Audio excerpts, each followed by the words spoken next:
Hey Bloomerinos, we're getting ready to play with our latest kit. And on this one, you're looking at all the supplies that come in this kit. You've got 3 full rows of ribbon, the Scarecrow head, this great wreath base, the coordinating pumpkin that we're going to use in there, our greenery, our luxury berries, and this gorgeous sunflower bush over here that has all the great filler.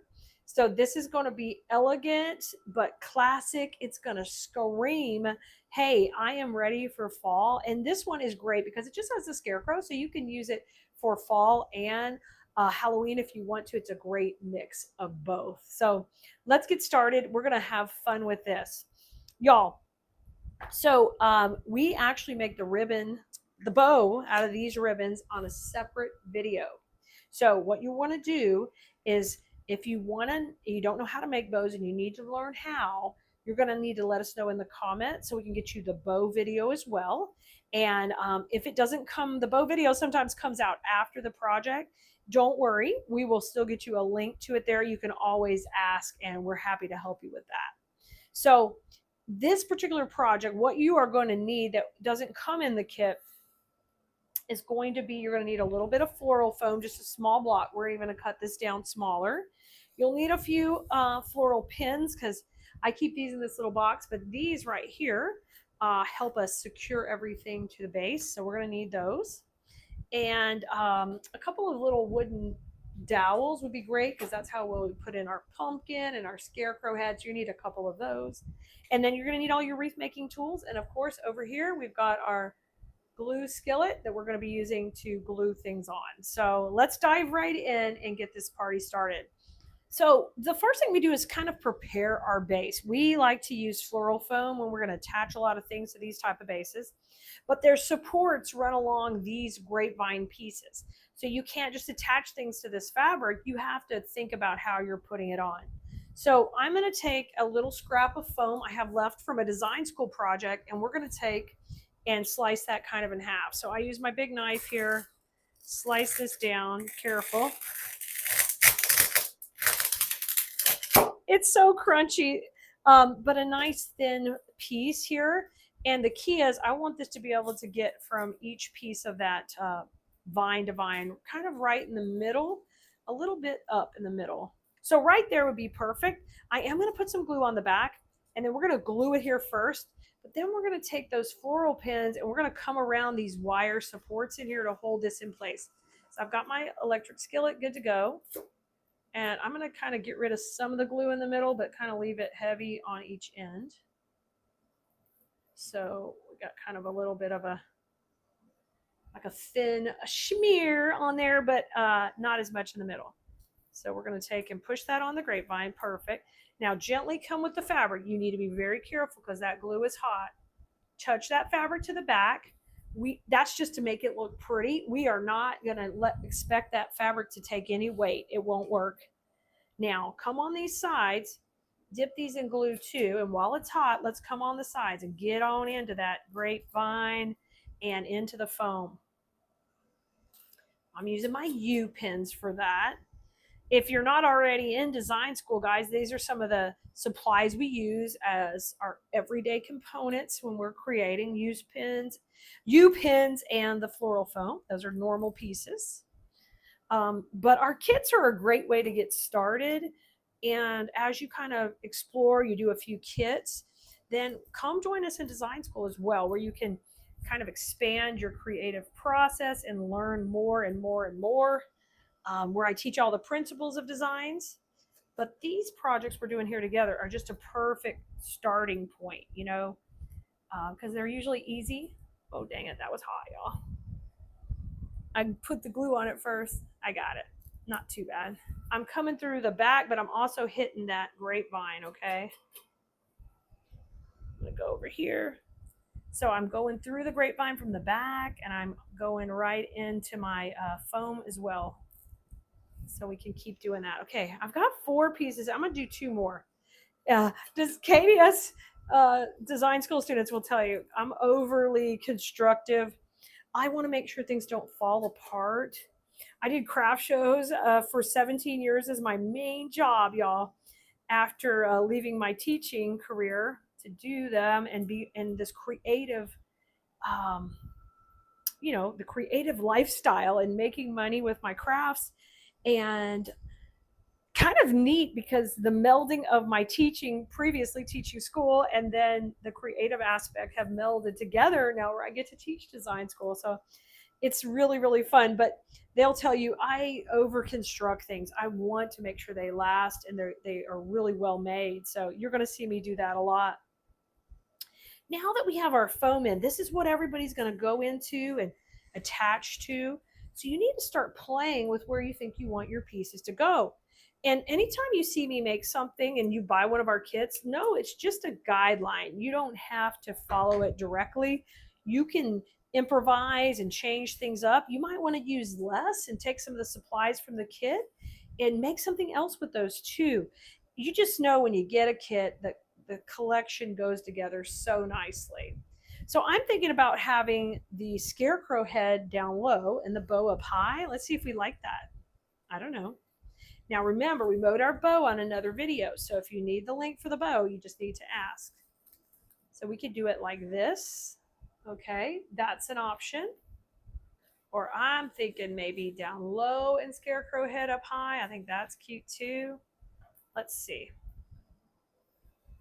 What if we put the bow here, kind of off the corner of the foam, right? And we can have floral going off that too. And then we tuck our Scarecrow head right in there to the tails of the bow. What do you think about that? I think I'm going to go with that.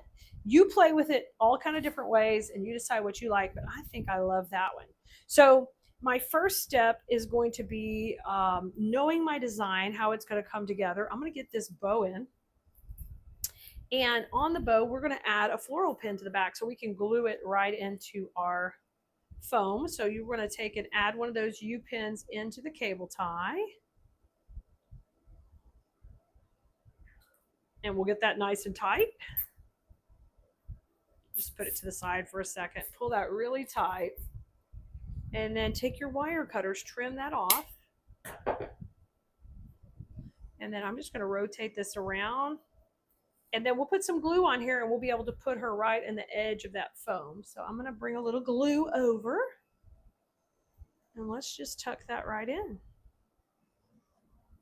Okay. Right up here on the top edge of the foam. And we're going to push that in. And that bow can go right there. Now go ahead and take your tails and separate them out. Because our plan is to put our Scarecrow head right here when we get to that part of the design. But we've got lots more fun pieces to go in. Now our cute pumpkin, I know I kind of want it tucked opposite the Scarecrow. So if I put him here, right? And I know this pumpkin's going to pop in right up here, just tucked into these ribbons. So super cute.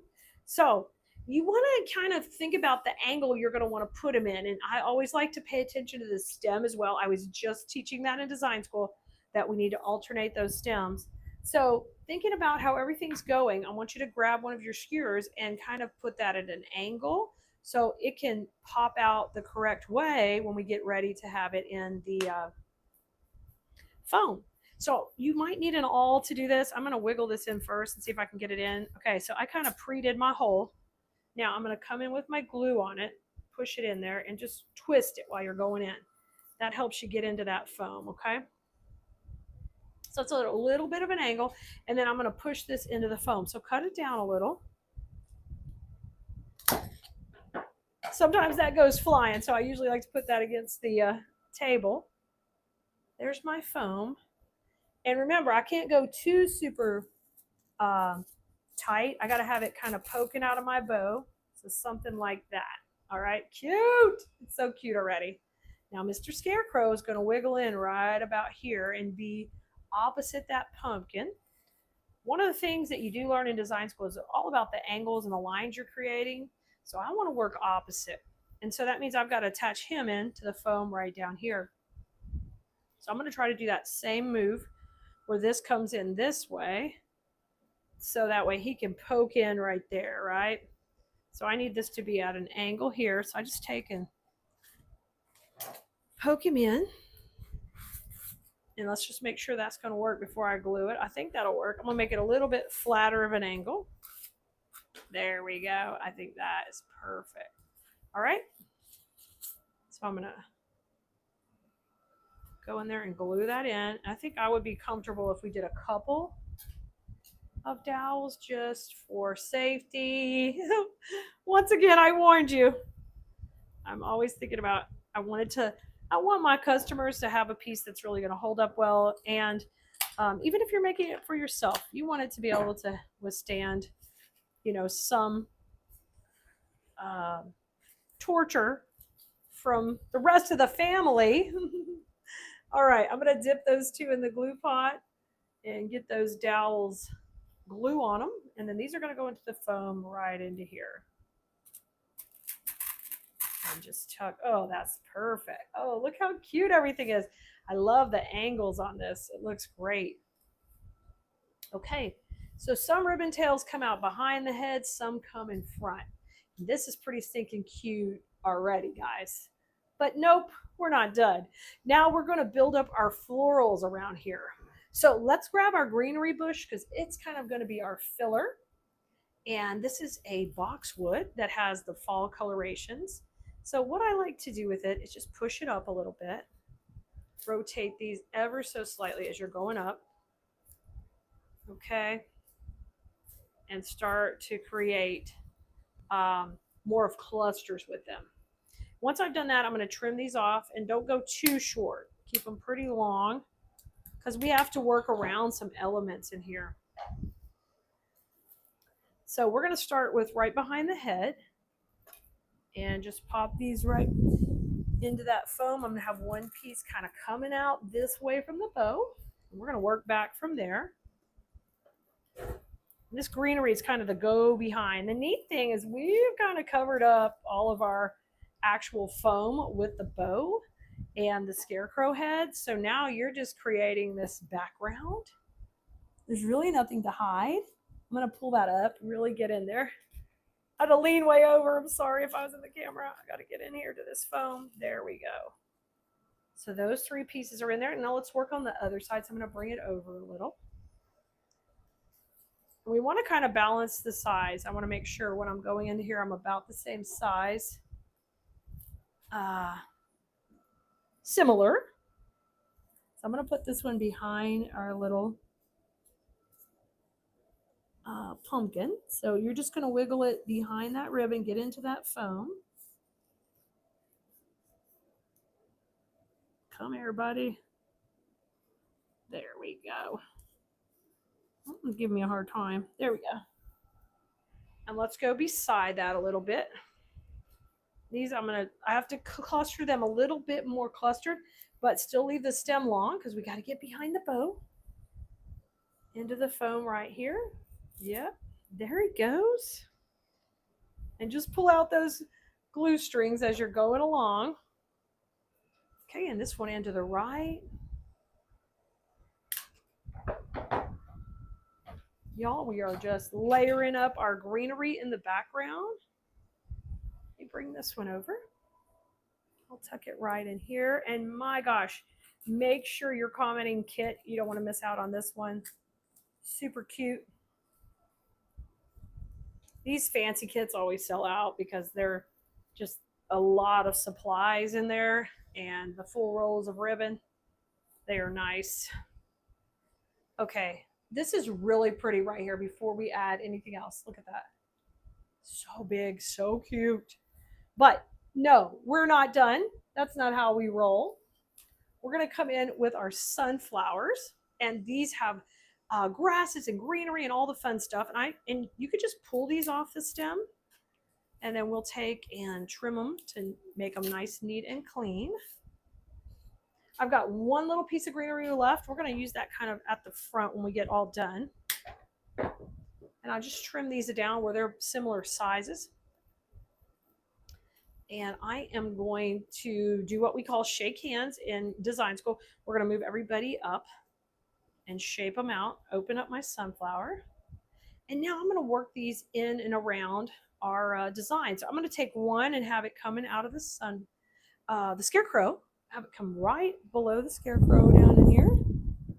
So hold on to it when you're pushing it in. Yep, there it goes. Perfect. I'll have that one kind of come down to get a little of that pop of orange down here.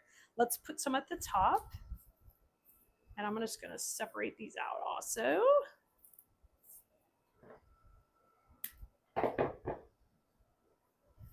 And let's go on either side of our pumpkin. I'm going to turn her around to make it a little easy for me. So it might be upside down for just a second to you, but I'm going to go on either side of my pumpkin.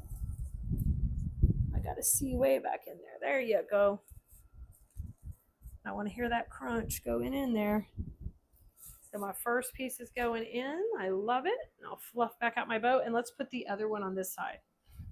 Okay, and I'll turn it back around to show you when we're all done. Let me get my sunflower open and this pretty greenery looking good. Turn that around.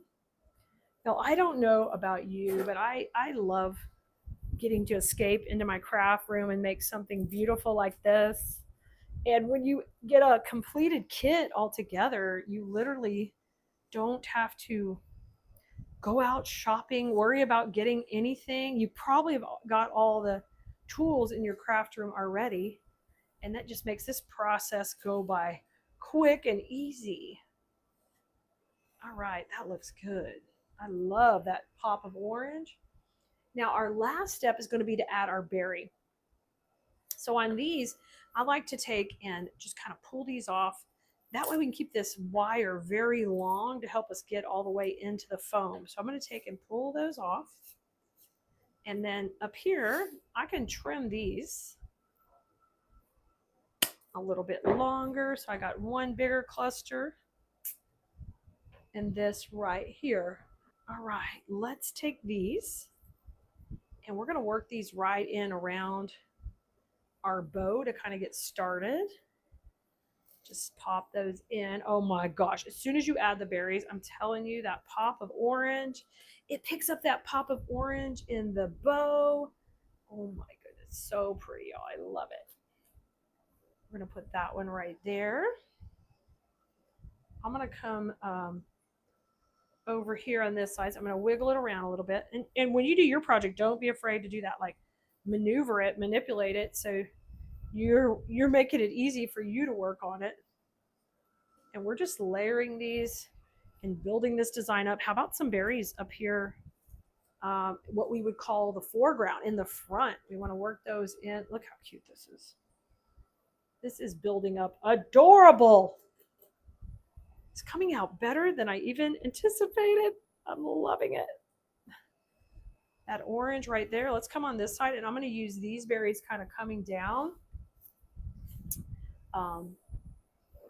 Since we did really good with all the berries there, let's have one piece kind of cascading down out of the bottom here.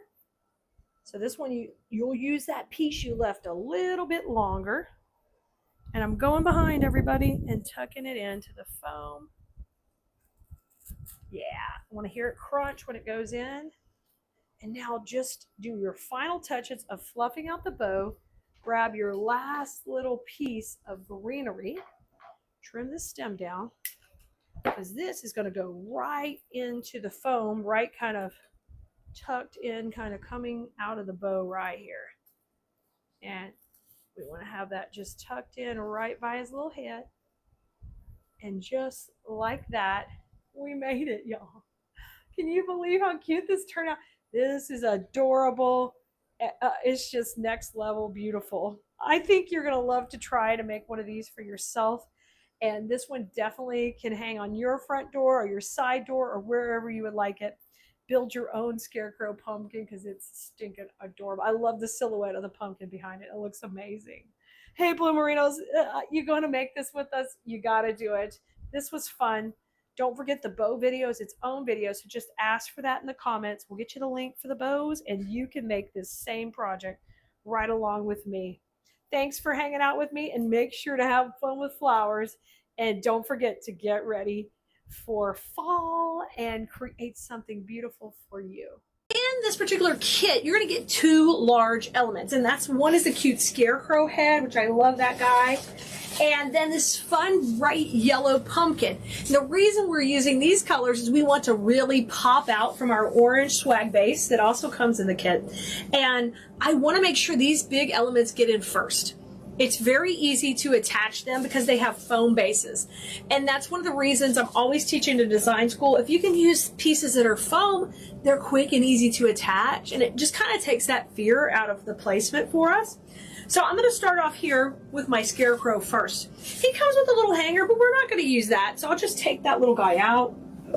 It's just a little jute hanger, and we don't need it.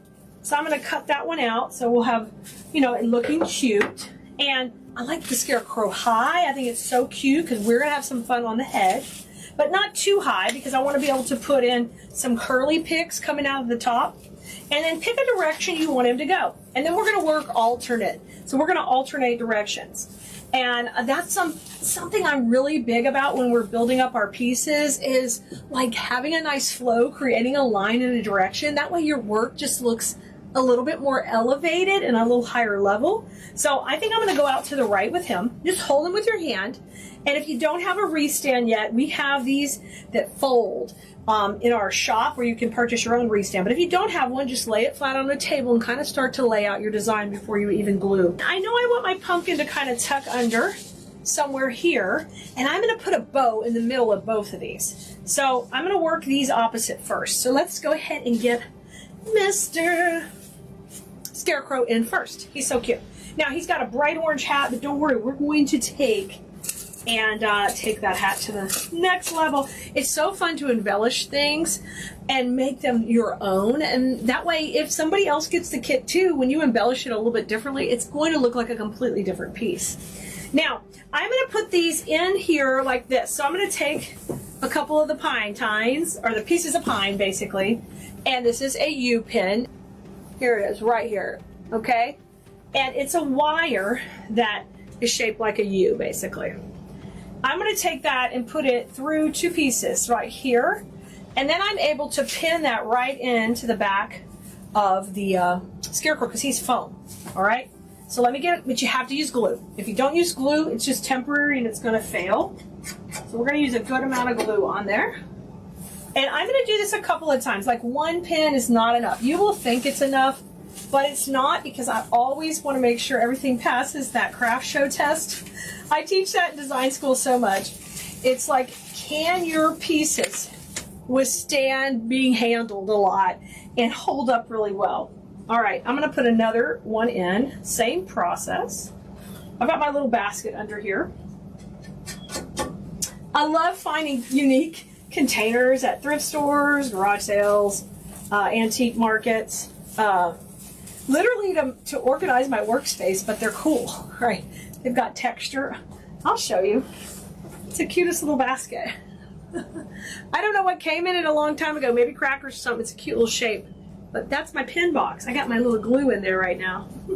Simple little pleasures make me so happy. All right, so I've got a couple of pins in there, and he feels really good. Oh, and I forgot to tell you, when you get a swag, it never looks pretty and flat like this. I took some time before to shake hands with it. In design school, we use that term to meaning that we are going to straighten out the wires, and we're going to create a flat base. I forgot to tell you that. Sorry, but that is what we do first. Otherwise, they come and they're always going to be like, you know, crazy. You just flatten it out, take some time and be patient. Now, if you are just getting back into working with the pine bases like this one, whether it's colored or it's for Christmas, you might want to wear gloves. Sometimes they kind of eat up your hands if you're not used to it. And of course, as it gets colder in the season, you definitely got to watch your hands because you can tear them up really easy. All right, Scarecrow's in. Now we said we're going to put our next large element in this kit, and that is the pumpkin, and it's our yellow pumpkin, which is great because we're going to use all these colors in this candy corn motif that we've got going. So I want to use it kind of opposite the head, but I want to give it some motion, like up and down. I want to have it moving around. So I'm going to take and put it right here. We're going to use that same technique. So I'm going to take 2 pieces of the pine, and we're going to grab another floral pin out of my cute little basket. I should take y'all on my shopping adventure sometime to the fun stores that I like to pop into and get all their cool little vintage items. Okay, I'm going to press this in. So there's one pin in, all right. Now, that's a pretty good angle. She's kind of over to the side. I can manipulate her. I always want a second pin in too. So think about, okay, where else do I need to pin it to get this holding in there? So I'm going to kind of come from the side because I want her to be over this way. I'm going to grab 2 pieces and push them in. Now, once they're in, I want you to come back after that glue dries and go ahead and twist those pieces of pine backward. So basically, if I put the pin over this piece right here, right, and it's like this, a U, now if I make sure and twist this back, it can't pull out, okay? So that's all we're going to do for a second. So I'm going to take and do that once my glue is dried.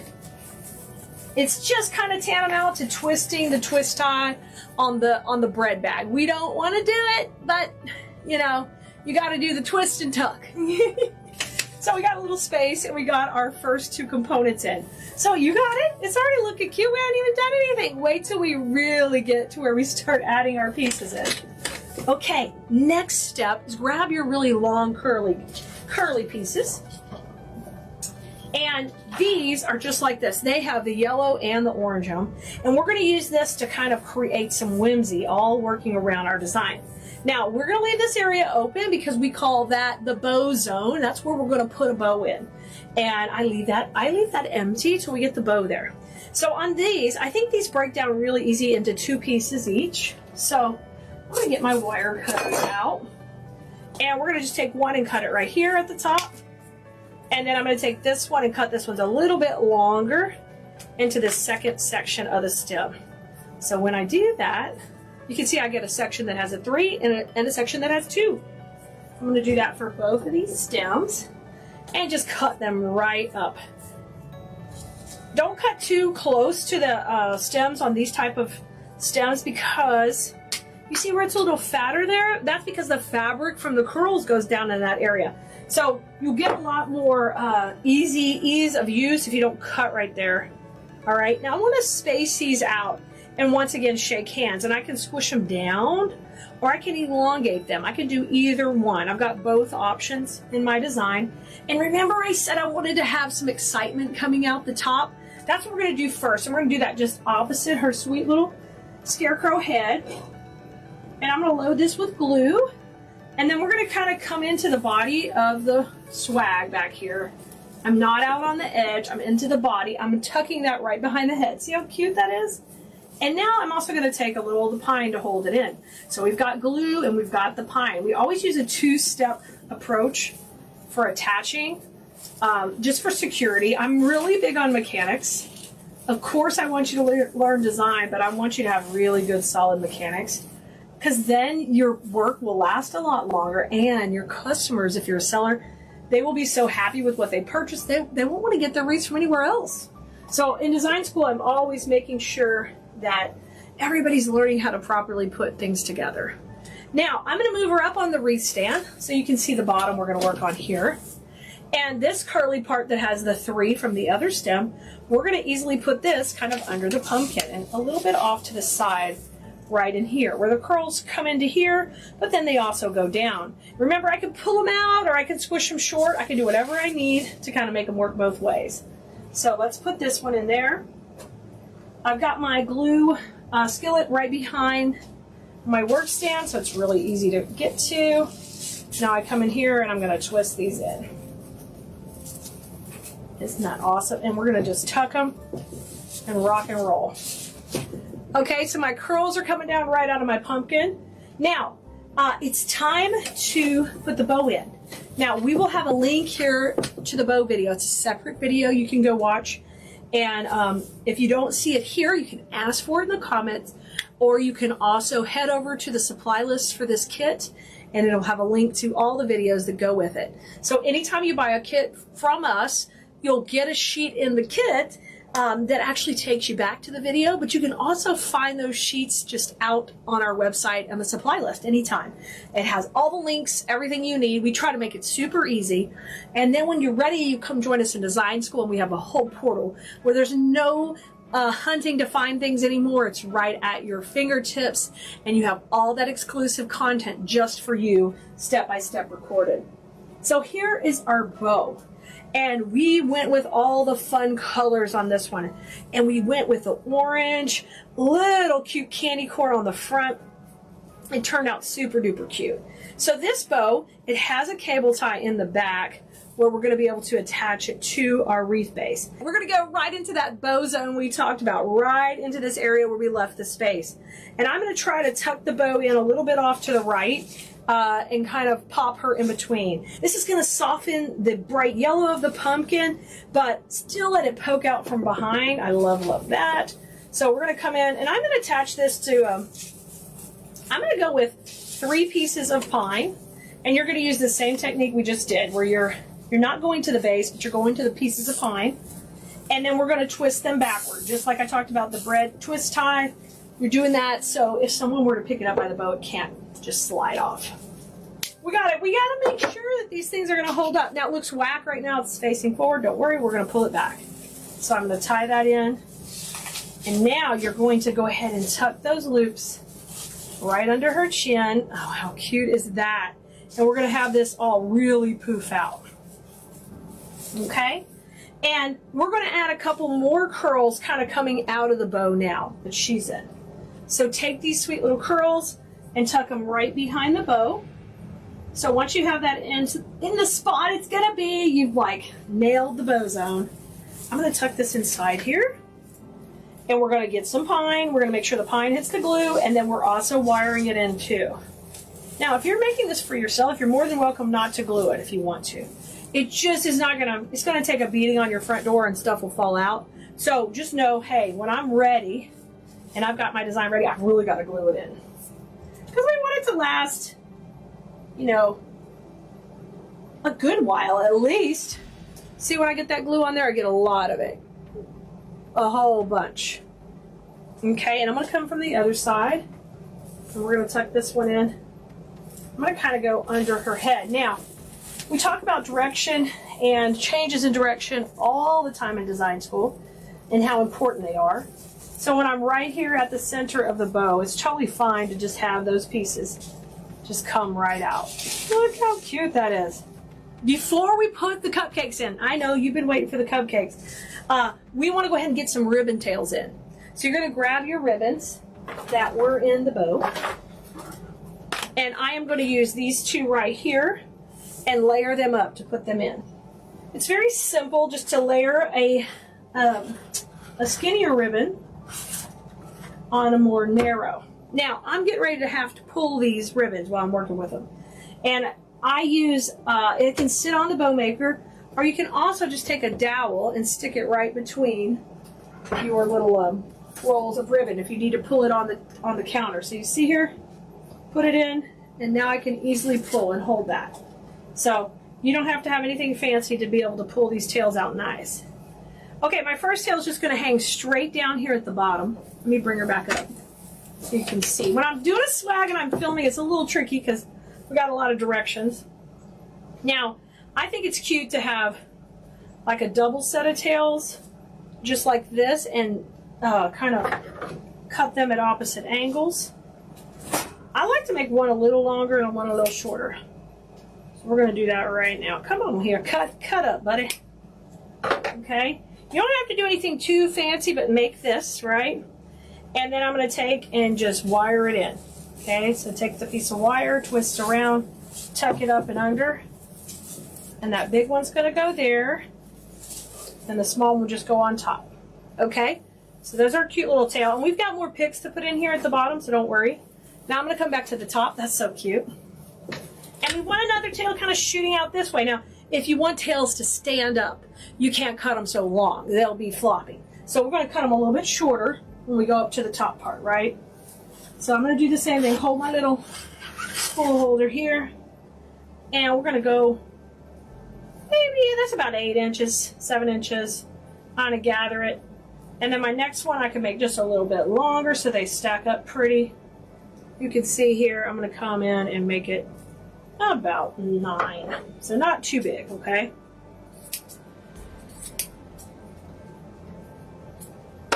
So this is what it'll look like. Now, I want this to stand up a little better than that last one, so I'm not going to use the same technique. I'm actually going to gather it like this. See, it's flopping a little. We'll put a little weight behind it. We'll put some of the pine behind it. Now, I want you to grab a cable tie and go ahead and put this on one of our pieces of stem. Where's our black stem? So here's our black stem off of one of the pieces we already cut. I want you just to put that around there. And we just made our own little cluster, okay? I like to cable tie it on. It'll keep this cluster tight and will help it sit up a little bit better. All right, don't worry about it flopping. We're going to put it in the wreath itself.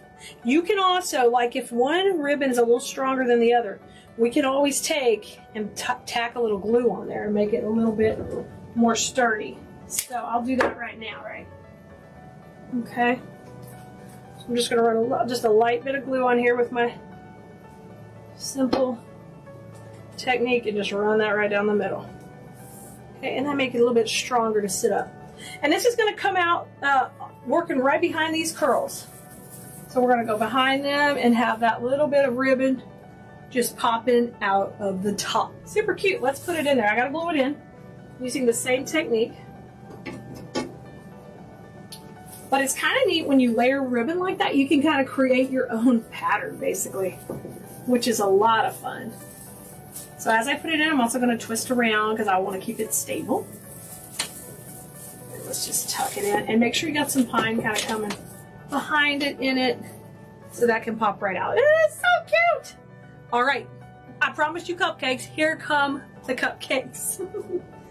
So I know I want to use some cupcakes kind of coming out the top, and definitely having a lot of fun with that. So I'm going to take a couple here, and we're going to separate these where they each have a good sized stem.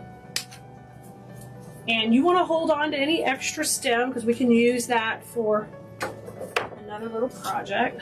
Okay, so I want to get them standing up pretty good, and let's put one right here above the hat. I think that would be really cute.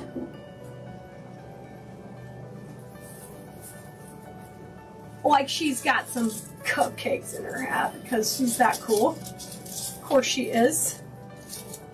That looks good right there. Oh, cute! And let's use one right here in the side. I have a couple right here together. Isn't that just making it so cute and whimsical? I love this. If you've got grandkids, you have got to snag this kit because they can help you make it. And you just need to supervise the glue gun, of course, but man, this would be super cute. They could name the Scarecrow, give her a name, and then help you add all the fun embellishments on here.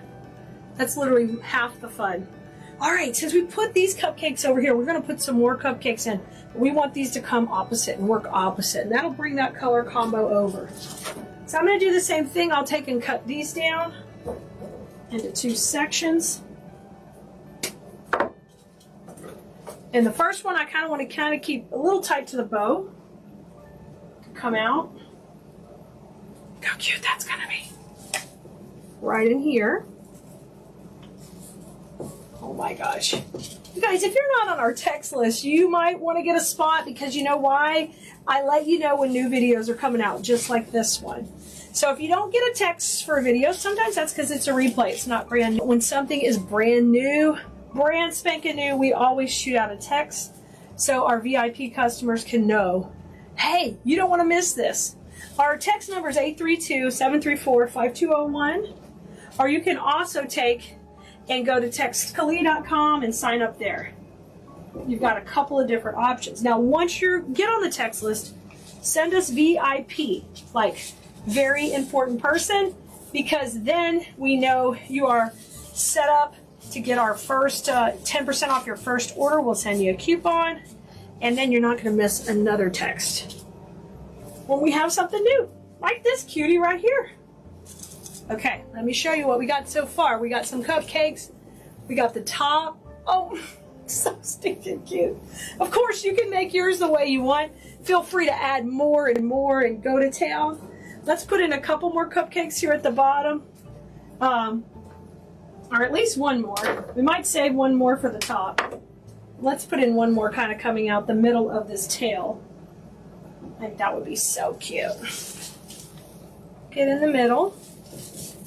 And I'm going to twist that around. And these are all on great wires, so I can always take and have them come back up.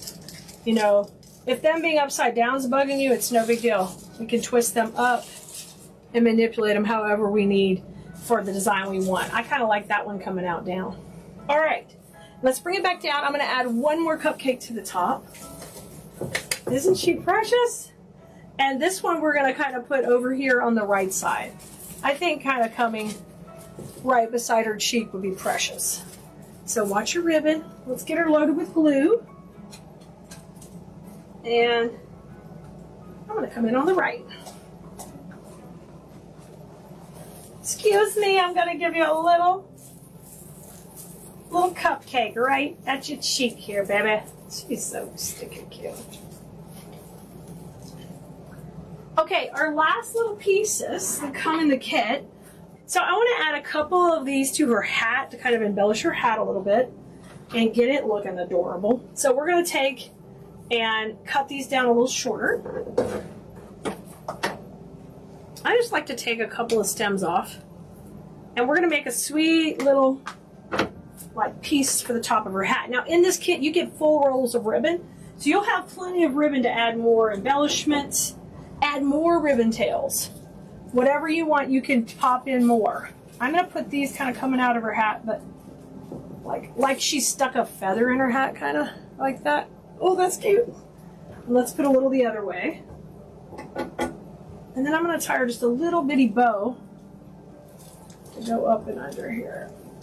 Yeah. Oh. Just going to make sure that stays right there. Get her a little... You can also curl these if you want them a little shorter. Always think that's cute. It's kind of like little pip berries. Have some fun with them. I'm holding it while I'm kind of moving it around. Isn't that precious? Now, we got to cover up our little bit of mechanics there. So I'm going to take our sweet little cute candy corn ribbon and just make a regular old bow, but I'm going to kind of double up on it. So I'm going to have two pieces. So it'll be a kind of a nice little loopy one. So 2 pieces of the ribbon. And let's just do a regular old bow. Loop, loop, loop, and a crisscross applesauce, okay? 2 loops and crisscross. Let's see if we can make it cute on the first go. We're gonna try. All right, let me pull the tails out a little bit better. Just like you're tying your shoes, basically. But we're doing it with 2 layers of ribbon. So I want to get it looking cute. I didn't really pay attention, but this little ribbon has a rickrack edge. That is so cute.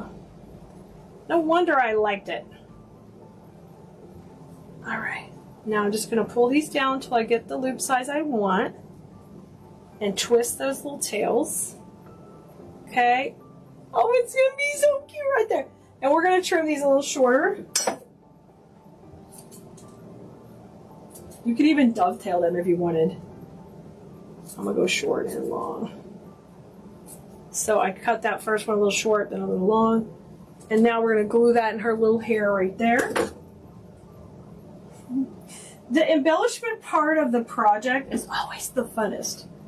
It's like these little details. Sometimes when you're a creative that sells, you have to be careful because you end up really getting sucked into this little world of embellishing. It's so fun.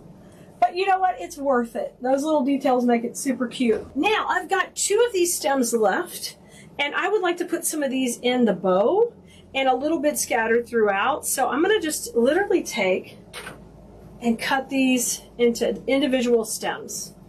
And that way we can make them go all over our design. But we want to just use these to add little bits of detail throughout the design. So I'm going to cut that longer so this stem could be a little bit longer. Trim this so we get all these, some with a little bit of longer stem if possible. There you go, and it's all broken up into individual pieces. So let's first start with the bow. I like to put about 3 into there. Now when we go into the bow, sometimes we glue into the loops of the bow, but other times we literally just go in between them, like here to layer behind. Okay, and I'm gonna glue actually to the base of the bottom ribbons, and just make sure you kind of grab and sandwich it in between the ribbons so it'll stay. So that's so cute coming out of there. And poof up these layers. And you gotta watch this bow video too, because we layered up the last layer on the top of this bow, which is really, really cute. Something you can play with. And if you're a design school student, we have some layered bow videos in the portal that you will love, love, love. If you haven't used that technique in a while, that's a fun one to play with. Okay, here comes my third piece in. And once they get set up, you can fluff them a little bit more, just like the layers of the actual bow. Once the glue's set, I can wiggle it a little bit more, but just give it a second. All right, let's put one more. I'm putting 4 in the bow. I thought 3 would be enough. No. Now, when you start to put different elements in your design, sometimes it's, you know, you feel like I'm just going to put a little everywhere. And that's fine. But in this case, we're using candy corns kind of in the center zone, these small ones. So it's more beneficial if we just kind of keep the eye going in that area. So what I want you to do is you can branch out a little, but I want you to stay in the center when you start putting these in. So, and create a line with them. So I'm doing that right here. Like this is kind of continuing from our little hat, squeezing it in. And then I'm going to put one more above. And then we'll work a few more below the bow to continue that line on. Okay, here I'm gluing to the back of the hat, but I'm going to find some pine to kind of sandwich it. So even though I'm not using the wire to hold these, I am sandwiching them between 2 things so the glue can hold. All right, we have 4 more pieces. Now we're going to work right down this center and put them in right here. So we'll come right below the bow, right in here. I'm going to get in there on that pine. There's our first piece. Ah, get up higher.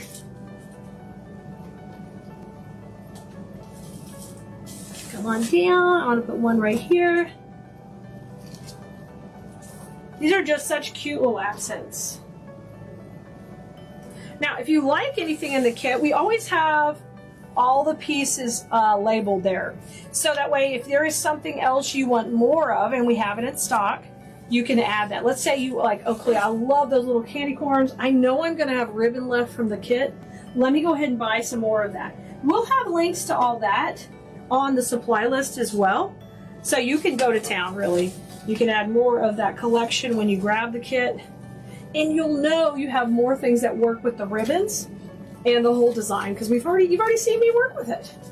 It's a no-brainer, right? It's a no-brainer. You know it's gonna work. Hey, we did it. She is a cutie. She's a cutie. She's going to pop right off your front door with all her yellow and orange and black. She is going to be stunning. I can't wait for you to try this type of swag and play with the cute little detail ribbons on your pieces, add little accents and little additions. I think you're going to have so much fun with it. So, Glimmerinos, y'all go grab this kit. Supplies are always limited. Glimmerinos, you want me? Come on, let's do it together. So you can see all our supplies here.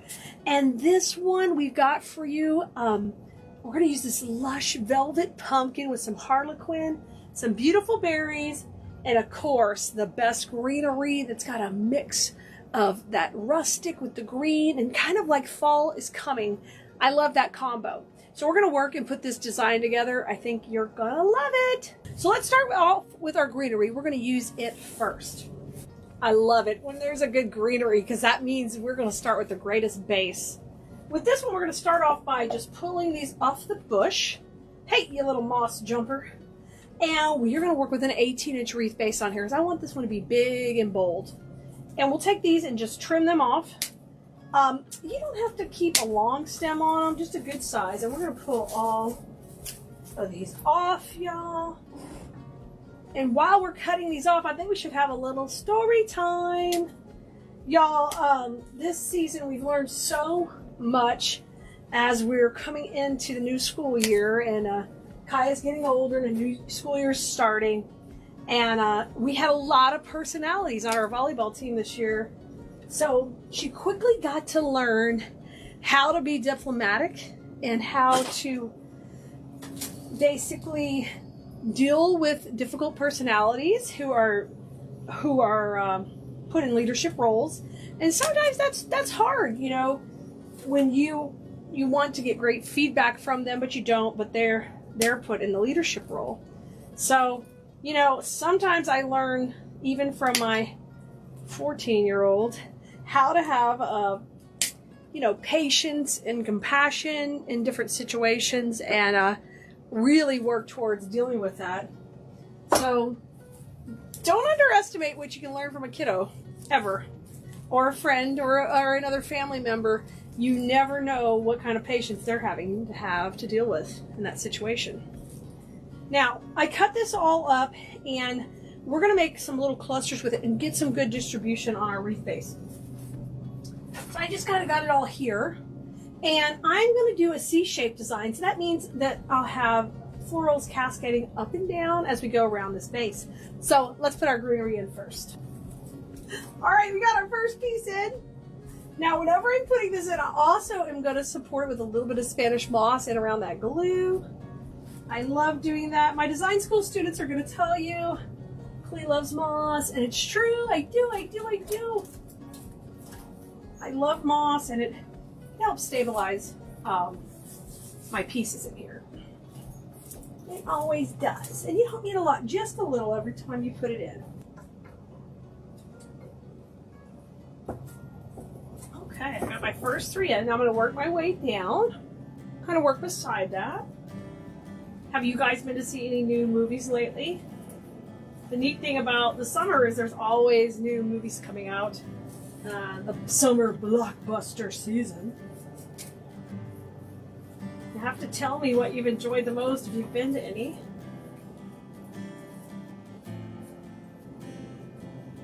So when we're not traveling to do volleyball, I am all keen to know what is good in the theater. Okay, you see that? It's looking pretty good. Let's get a close-up. Yeah? What do you think? Pretty cool, all that dimension. That's just a few pieces in. All right, let's keep working on the bottom part. And if you want, you can take the longer pieces, kind of use them where they're going to come off more. You may hear it rocking and rolling. The rain is coming, which my garden always never complains about the rain. It loves that rain. Yeah, in design school, we've been just rocking out the fall. I love that. We started that earlier in the season, and I love that we're getting ahead and just having so much fun with different color combos. And this wreath is really special because we are going to use it to transition from fall to Halloween, or if you wanted to go Halloween to fall, you could do that too. Don't forget, when you're putting these in, you're always going into the grapevine. We're not going to the back, we're sticking it in. So it's got more than the glue holding it. It's got the tension from the friction being created by all the different you know, swirls of the grapevine coming in here too. And that really helps it hold together nice. Okay, we've got a good shape going. Let's go a little bit more. I love this. So far, so good. And we'll be filling in with some more greenery in a little bit. I just want to get a nice foundation. In our design school class, we call that first step creating a perimeter, and we're kind of doing the same thing here. We're creating a perimeter to where our design is going to go inside the boundaries of this greenery. I think I'd like to go a little further around the bend up over there, but let's close up again. Look. Oh, see it? See all the angles? Yeah. It's going good so far. So let's come in a little bit higher. And I'm going to bring one piece in up here. We're really getting that in. I love that.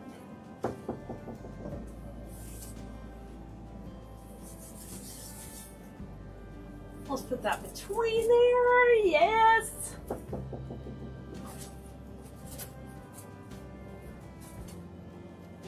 greenery is one of those it's very plasticky, but they just do a great job painting it. That I love using it. And it has that little bit of brown, that little bit of light green, like the weather's cooled off a little bit, and those sugars in those leaves are making those colors change. It's kind of fun. It's so fun. I like that because we want this to be a fall to Halloween design. I want it to feel like, oh, things are changing. You know, something wicked this way comes. Oh. Time to get a little creepy, a little scary. I'm gonna go a little longer right here. Okay. I think we're doing pretty good. Now I've got some pieces left because we'll want to put some more greenery and fullness in once we get our pumpkins and our berries in. But I think we got it. So guess what? Next step, grab your pumpkins. Your pumpkins are going in next. With these stems, they're already kind of separated into 3 great little sections. So I don't have to cut them down too much to make things happen. But I do want to kind of control the length of my placement. So I'm going to take, and I am going to leave these 2 bottoms together, and we're going to cut off the top one. So I'm going to cut that one and then cut off this one right here. And you can see I'm getting right into that little section right there to cut it. Maybe I am. Psych! There we go. So there are these, okay? So you got 2 and you got 1. We're going to do that with all 3 stems. I love these. I love things that aren't curly stems. So I'm going to take my stem and we'll trim it here with just kind of about a 4-inch stem, and then I'm going to come in here, cut that, and there we got our 2 sections again. Yep, we're doing it 3 times. 3 times, 3 times. Here comes our 3rd one. Cut that top one off and cut these bottom ones off. So there they are, all right? Now it's time to go ahead and put these in here. And I'm going to start off with one that has the 2 stems together. We're going to kind of put that into this section right in here, okay? So let's take it, just hold it. And in design school, I teach them just to use the pencil method, hold it like a pencil, swirl it in the glue. Y'all, I told you we're going to get a thunderstorm, you hear it? It's the best time to be crafting with you, when it's about to rain. All right, let's go right in here, and I'm just pushing that in the grapevine. You see one's a little higher, one's a little lower. I love that. Now come in with your moss, and I'm going to go over that glue. Can you see that glue right there? There's glue right there. And I'm going to take my little moss ball, and we're going to go right over it. And guess what? That hides that whole little gluey part and looks very neat and clean, okay? Now my next piece, I'm going to go up a little higher and out with my next stem, okay? That's going to be one of the single ones. And I think it would be fun if she kind of came down a little bit. Like she had a little movement to her. So I'm going to do the same thing. I'm going to put some little glue on there. And when I'm getting glue in the glue pot, I'm getting it. I got to get it goopy. I got to get a little goopy. See my goopiness? You see it? Oh, it's very goopy. Thick, but not dripping. Sometimes you'll see me spinning it around. That's why. Because I don't want it to drip. Ooh, ooh, ooh. Coming down, coming down. I love that. All right. Mossy, mossy, mossy. Mossy, not bossy. Okay, I'm coming in. Separating. Oh, thunder. Thunder again. Beautiful. All right. Let's kind of matchy-matchy this up here with what's down here. Okay? So grab your next stem. Here's my single one. So I'd love for that to kind of come up here and kiss this. Like, give it a little kiss, give it a little kiss. We'll come up and just come on in and match it. Right in here. Okay. Once again, we've got to have some moss in there. Because we got our little bit of glue, I'm going to roll this into a small little ball. And then I'm just going to bring that right into it to hide all of that. See it? Now it's just all like, I call that a glue moss sandwich. It's going to hold in there nicely. You're not going to see any crumbs. No crumbs. No crumbs. We're going to eat this up. Okay. I mean, usually I call everything juicy. But now we're eating stuff up, y'all. Okay, now I'm going to go up a little bit above. And these are going to come down here, right? So cascading a little bit down with this section. Now we're talking. Things are coming together. Things are coming together. If you guys mix this great greenery with the great coloration on these pumpkins, you're going to make a gorgeous piece like this. Look at this. Yes. All right. Same deal. Moss rolled up into the cutest little moss ball. Yep. It's going to go in right here. And then we're going to put our a double right here where these kind of crisscross. So there'll be a lot of pumpkins in here, but we want that on purpose, where these are crisscrossing. So they're close to each other. Yep, you got to get a dip. You got to go for your glue dip. You're going to love it, pumpkin. Because I want these to go up and those pieces to go down. That's perfect. And remember, we've got more greenery to go in that middle area between everybody. Yep. You go there, you're looking good. All right, and then our other single stem, we're going to put it right in between here.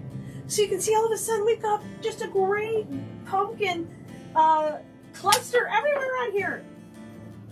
And it goes cluster to 2, then 1. It's just spread out perfectly. If I jump because the lightning or thunder is coming at y'all, don't panic. It's just on my video. It's not at your home probably.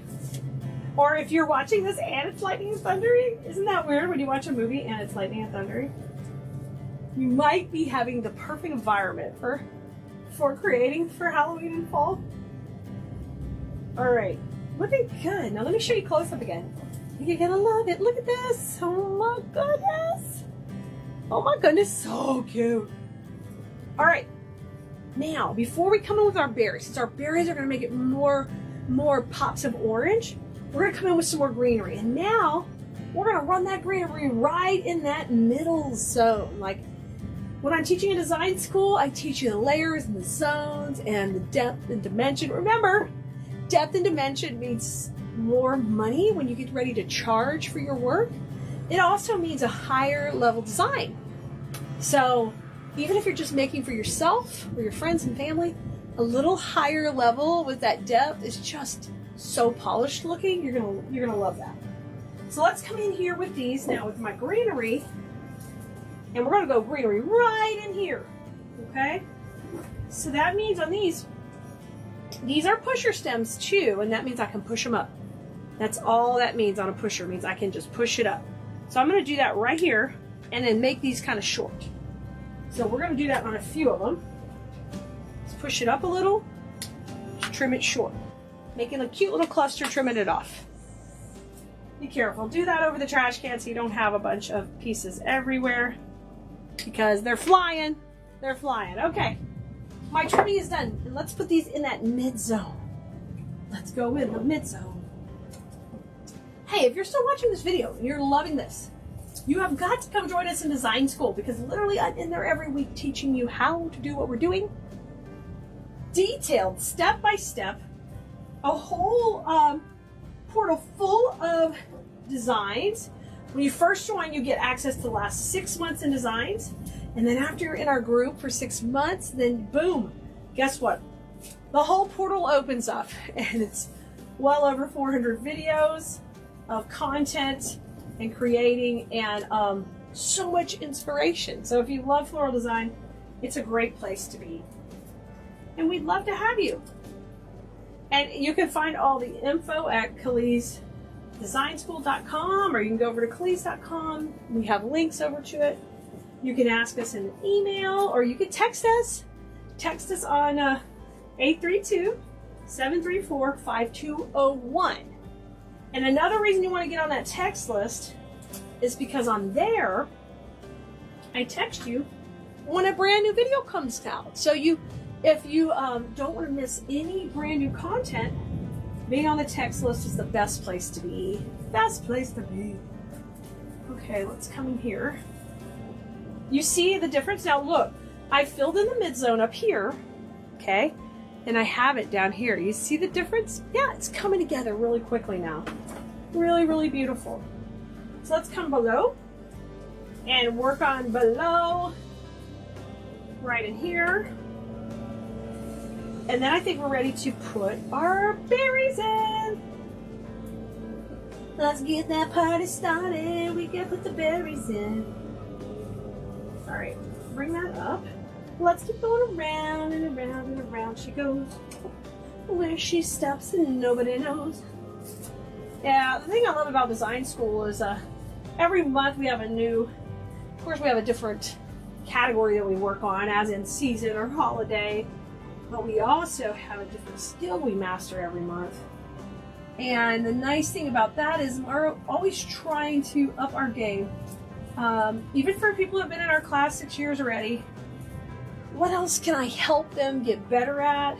Or have support for you when you're ready to try a different technique. You know, techniques and styles come and go, but it's nice to have that arsenal to go back and look at in our design school and be like, oh my gosh, I forgot I haven't made those quick and easy swags in a while, or I haven't made a lantern topper, or oh my gosh, I forgot to do a C-shape or two-bow wreath. All of these type of things we teach in design school, and it just gives you such an arsenal for the next time you're ready to create. It's too fun. All right, I put a little moss in there with that glue. Trying to. All right, we're looking good. So now it's berry time, berry time. Okay, here's the berries. Haha. So now I'm gonna take this berry bush, and if you tear it down, you'll get a lot of independent berries. And that is if you want to use the berries tight, okay? If you want to use the berries more out towards the exterior, going outside the wreath, then you're going to want to cut it, and so we can have a little longer stem. I'm fine with these being short and all in here and just kind of adding that wispiness. So we're just going to take and tear these, and that will just save our hands a little bit from cutting. And just, it's usually not too hard, just tear them. Now I'm going to trim them after this, kind of neat them up. See? We gotta clean up the messy, all right? We're gonna do that for all 3 bushes. And I got them all in my hand, and then I just take and I'm just gonna neatly trim the stems. All right, so that the wires aren't frayed, there's not a whole lot of paper. And then if things are like a little bit papery like this, just pull that off. All right, and you're good to go. And we don't need a bunch of mess that's gonna fail later in our design. I'm just going to pull those all off. Now we've got all these great berries ready to go into our wreath.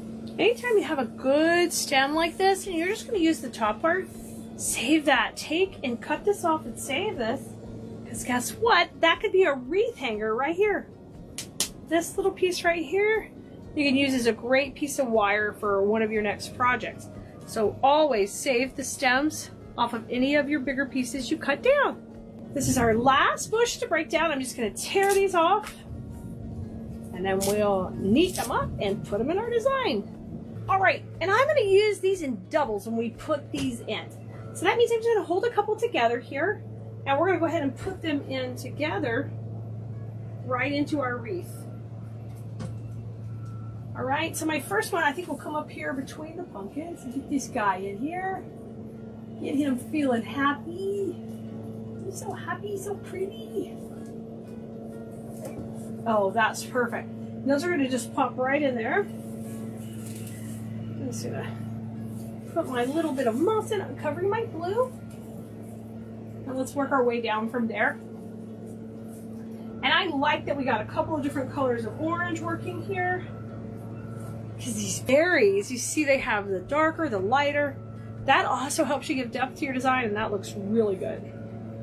So I'm going to take and just twist these together and trim that off a little.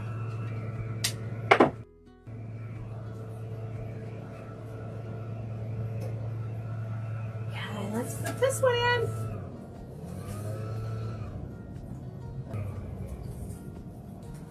And when you sit in there and you manipulate them a little bit. You let those good wires in there work for you. You definitely let them work for you. Okay.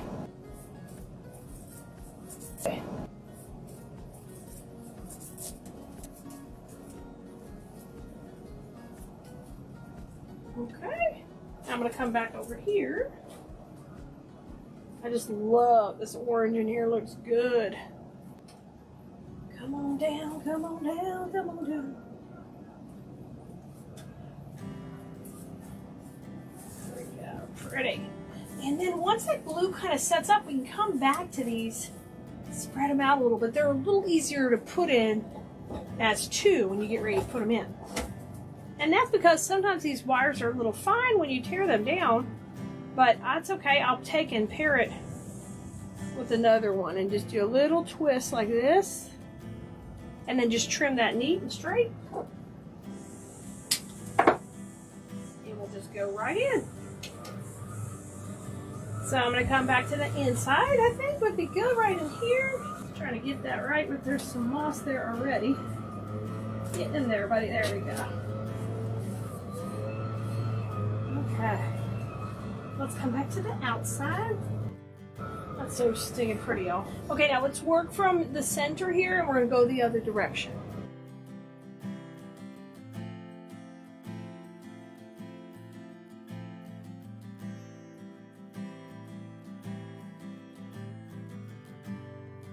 Let me show you what a difference that's making in there.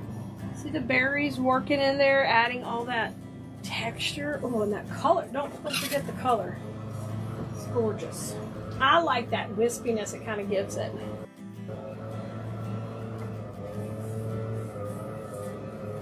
I'm just swirling that a little so it doesn't drip. Come more to the inside here. There we go.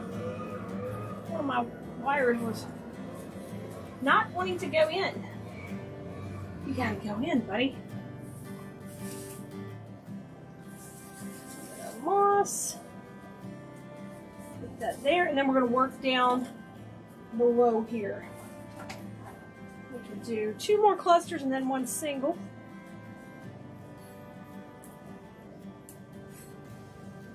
Put 1 right here.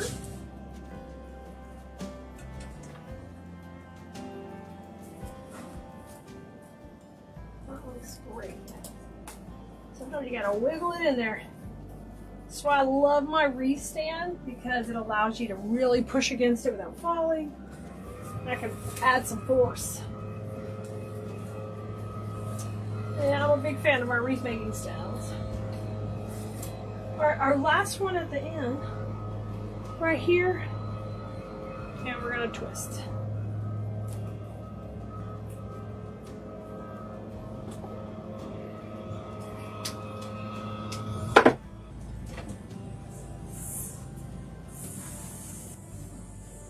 I'm coming over to the other side. I'm going to put this one in right here behind the greenery. Just kind of layering it in a little bit. I think that looks great. Now, I got a little bit greenery left and 1 berry, and I think it's going to be good to use it right here at the transition. That's where the bow would normally go if you're putting a bow in, where I changed direction. So I think we're going to go right in there and just kind of put a little bit in there to spruce that up a little. So I just cut this middle section down just a little. I love that, and we're gonna have that kind of go upward. So give that last little touch, give it a little time here. Give it a little loving. Now I'm gonna put this 1 berry kind of coming to the middle by itself. Because you want to make that center area a little extra special. Oh yeah. I think it knows my wreath is finished. It's gonna get a little creepy around here. But this wreath is made with the intention that it can be used for both fall and Halloween. You know, you could pop something a little scary, fun, cutesy scary in, a sign, or you can just transition into fall with it being just exactly like this. Oh my gosh, Bloomerenos, are you ready to make our latest fall wreath? I sure am. I'm gonna make it quick and easy and show you how to make it for your own home. On our base, the first thing you're gonna wanna do is kind of see what part's gonna show on the wreath, because this little section's gonna show. So rather than keeping the best part to work in, I like to keep the best part to show. So we're gonna start off with our phoenix tail fern. And these guys come like this in little clusters of 3. And what I want you to do is shape them out. that is one of the basic little steps to start with, but it's really, really important because without shaping it out, you don't get the full value of the pieces. All right, you will take each of these and trim them to 1-inch stems, okay? And once you do that, you get nice long pieces. And I will tell you, save the little wires that come off the bottom. These are pretty good wires to use as picks on other pieces. Not every piece is like that, but those are good. All right, so what I want you to do with these now is I've trimmed them ahead of time to get ready. We're gonna start to shape out our base, okay? So after you've kind of spread out each pick, I want you to pick a middle line and then go left and right. So each pick is nice and ready to go. I've got my electric skillet with my glue off to the side here, and I'm gonna start placing these in. In design school, we call this setting the perimeter, and although I don't do that with every project, with this one we're doing that. You'll need to get some Spanish moss. We have some on our site, or you can grab some from your local craft store. That's what I use to cover glue. It's my favorite thing to kind of get in there. It gets in there and it makes a little glue Spanish moss sandwich. So it fills in the void. Not only does it hide the glue, but it fills it in really nice and tightly. And then I don't have to take as much time to secure those items when I can put that in. Now I'm gonna come up here to the top, pop this one in. So I left a little space in between. And same thing, we're gonna put a little Spanish moss in there to hide my glue. Okay, my first 2 pieces are in. Now we're gonna come down. On every project, you have to have a transition point. So that's something I teach in design school. So once you decide that, you'll change your direction. So I'm gonna come down here to the right bottom, change my direction, and I'm gonna have this piece come up. And I've already pre-shaped these ahead of time, so we can make this fast together, but you're gonna need to do that with each piece when you put it on. And don't forget that part, because that makes a big difference in the final look. All right, I'm gonna put one here below the transition, kind of coming down, shaping it out, and I'm always pushing into the grapevine, not through to the back. I'm going with the grain or against the grain, either way, but I am not letting it come out the back. All right, and we can have this one kind of curve around because I want a kind of a wispy C shape going on. Now, I've got a couple of pieces left that we will use as we keep working on the project, because I want to bring a little bit more of this to the foreground. So every project has layers, it has depth, it has dimension. All that really matters in your final work, so you can have a really clean look. All right, now we're ready to put in our pumpkin sprays. And they come like this. You're going to need to shape them out. I love that they have a sunflower. You can also text us if you're not on the text list already. You can text us at 832-734-5201. So I've just taken and trimmed these down. We're going to start with our first 2 pieces going in. I'm going to use these as whole sprays. That makes this go fast. And when a spray's put together so beautiful, like our products you're going to find on our website, it really will matter, because then you can produce product faster, quicker, and a little bit higher quality, just because the supplies you're using are well designed. All right, I'm coming in with moss in here to cover that glue. My first piece went in. I'm gonna have that little pumpkin come out. I'm gonna have this bend just a little, because my shape I kind of want is flowing out with the transition occurring in the middle. All right, here's my second one. I've also trimmed that one down already. And we're gonna go below the transition now. So we'll flip it and have it go the other way. Hold it like a pencil and go into your glue pot. We wanna get some glue on our stem. I got a good amount on there, and now I'm coming from the bottom. Yeah, coming from the bottom. I'm pushing that up and in, and I wanna alternate the flowers. And you can see I got a really cute center. So the center right there where the transition occurs, you know, commonly we would put bows in that zone. We could put an attachment, a sign, all that kind of stuff. We're using our florals right in there to kind of transition the flow. And it functions as the focal point to the design. All right, we've got our last piece, and what we're gonna do with it is we're gonna have it kind of come off that, but I'm gonna break it into 2 sections. So every time you get a stem, you will see that there are some just basics cutting points, and use those to your advantage. And everybody needs like a 2 or 3 inch stem when we're getting ready to put it in. So you're just gonna break that into 3 pieces. So there's one. Here comes the sunflower. This has got the pumpkin part. So a lot of what you're doing is, you know, making strategic cuts to space things out in your design. And then you can make one pick go really far. So that's what I'm doing right here. we're going to take the pumpkin, and you have to decide somewhere you're going to have a double pumpkin, or you could put the pumpkin right in the middle. I'm going to spread them out a little bit. I'm going to have the pumpkin come down here at the bottom. You can design it however you want. You can make your wreath, you know, more full. You can use some of the supplies for something else and make your wreath just nice and airy, whatever you prefer. So there goes that little pumpkin there. And then I'm going to put my other little daisy at the top. Oh, these are sunflowers. I keep wanting to call them daisies. They're not. They're pretty muted sunflowers. And I'm going to come up and above, right up here, and have that one kind of tuck in. Now we've got our fun little white berries that kind of tie in the look of what we've got going on here. Let me bring this up and get my glue string off of there. Let's kind of have it kind of pop up above the pumpkin. I think that will be fun, and this has a little bit of touch of a pretty green. And now if you can see any glue you're putting in, you're going to want to come in with some Spanish moss. If it's hidden by other layers, then you're good. You don't have to worry with it. Literally, when you get our bags of Spanish moss, they're going to last you for quite a while, because they're 1 pound bags and they have a ton in there, and you just use a little at a time, so they go a long way. Let's put this last little leaf over here on the edge so it kind of goes around and ties this in right here with a little bit of leaves. Because our other greenery we're going to use as our filler is going to add a whole bunch of fullness to the look, okay? So let me show you what we got so far. Yeah, I love it. It's basically filling up nicely, which is exactly what we want. Now, this is our filler, and it's got greenery and cream, and it's going to add this lovely softness to the whole look. So what we're going to do with this one is we're going to take, and this bush is easy to tear down, so you just take it and tear it down, rock and roll, tear them till they're all independent, and then I'm going to trim them just off and clean that right up. So I'm just going to put all of these little wires here, trim it off, and then when you do that to all your bushes, you get like a nice little cluster here. So this is all going to be our filler. And this filler has what we call a filler flower and a greenery together. So the nice thing is you kind of get 2 in 1 when you use a piece like this. So we're going to use what we call a zigzag technique to kind of get even spacing.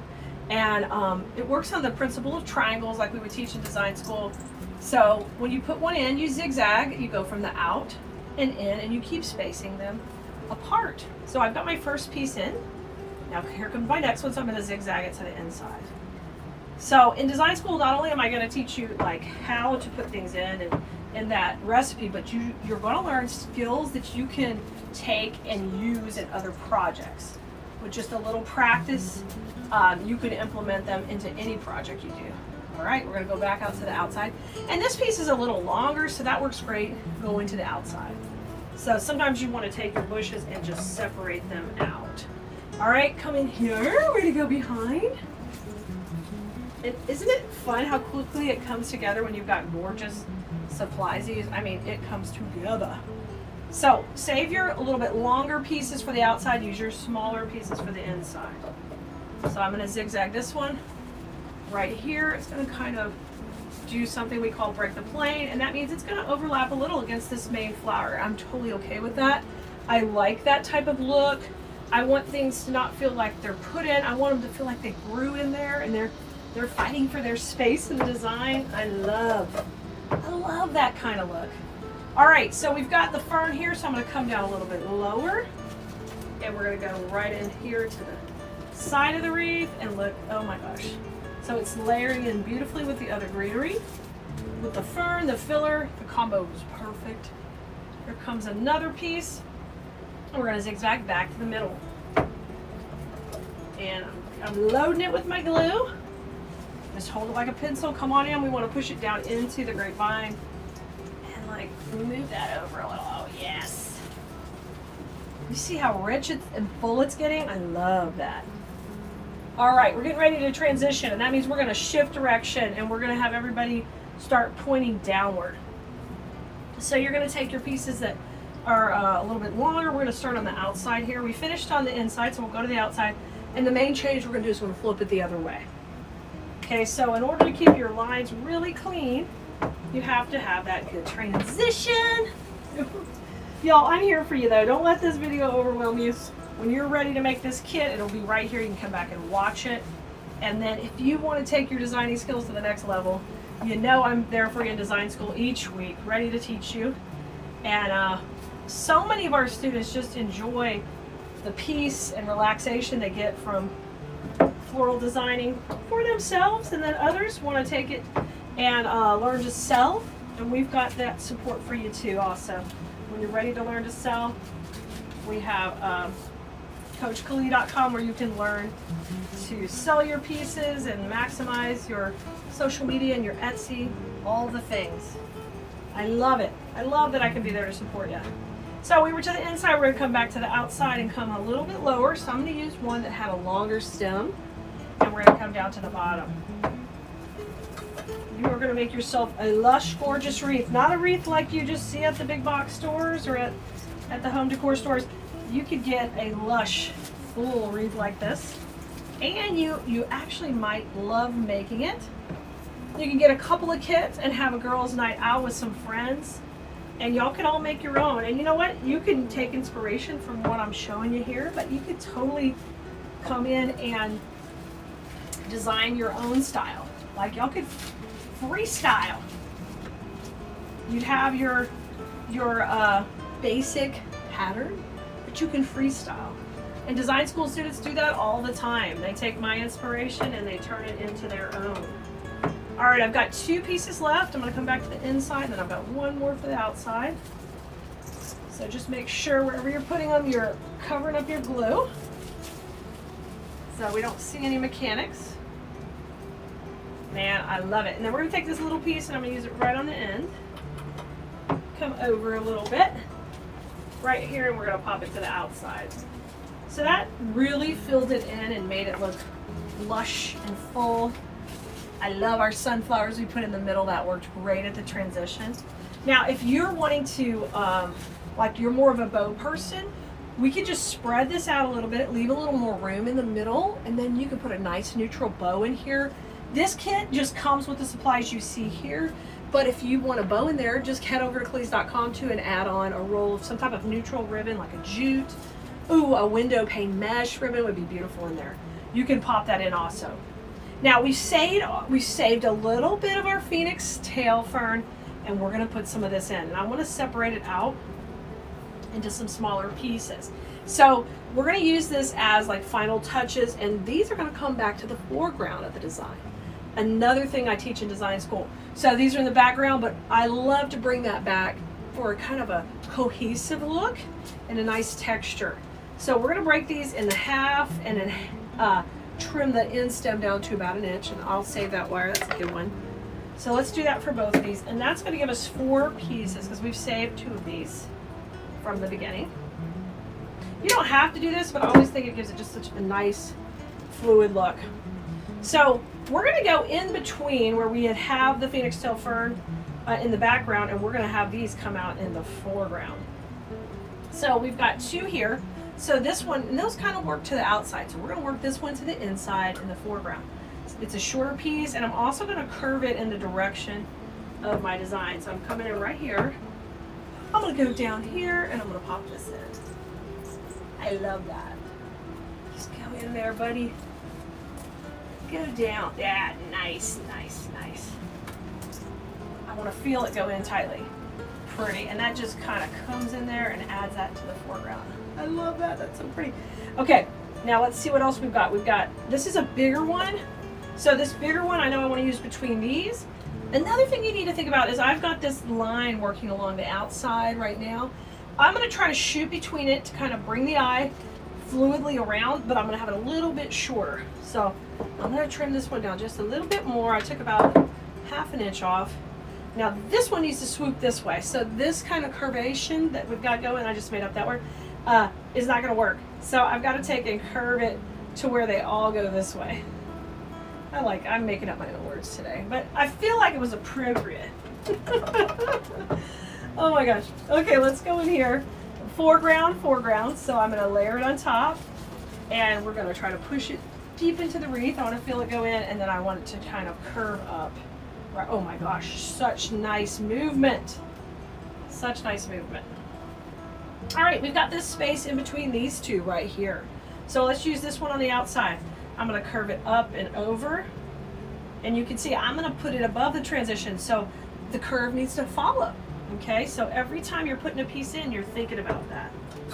This is one of our most beautiful kits. Usually our kits are pretty simple, but I decided we needed one just a little bit higher level. That's really not higher level, but it looks it when you get done. Oh my goodness. So pretty. All right, finally our last piece. It's a beautiful wispy one here. You see the movement? That is what this top layer is creating. Creating tons of movement. Tons of movement. All right, let's go in the top layer. Now I'm gonna have this one scoop into the middle here. So we're gonna put it below. So it's gonna curve above the transition and pop this way. And I kind of wanted to kiss that other one we had put in. So everybody's got to curve this way, okay? So I think about my spacing and my curve when I'm putting it in. All right, come on in. You my last pick. Let's get in there. Get in there. Oh my gosh, nailed it. Nailed it. Now let's just double check that no leaves are backwards. That's a big pet peeve of mine. Make sure we have the leaves facing forward. Get any little glue strings. And you can grab a wire to make a hanger for yours if you want to put a wire hanger on. Or because it's your own wreath, you could go no hanger, whatever you want. But check it out. Gorgeous.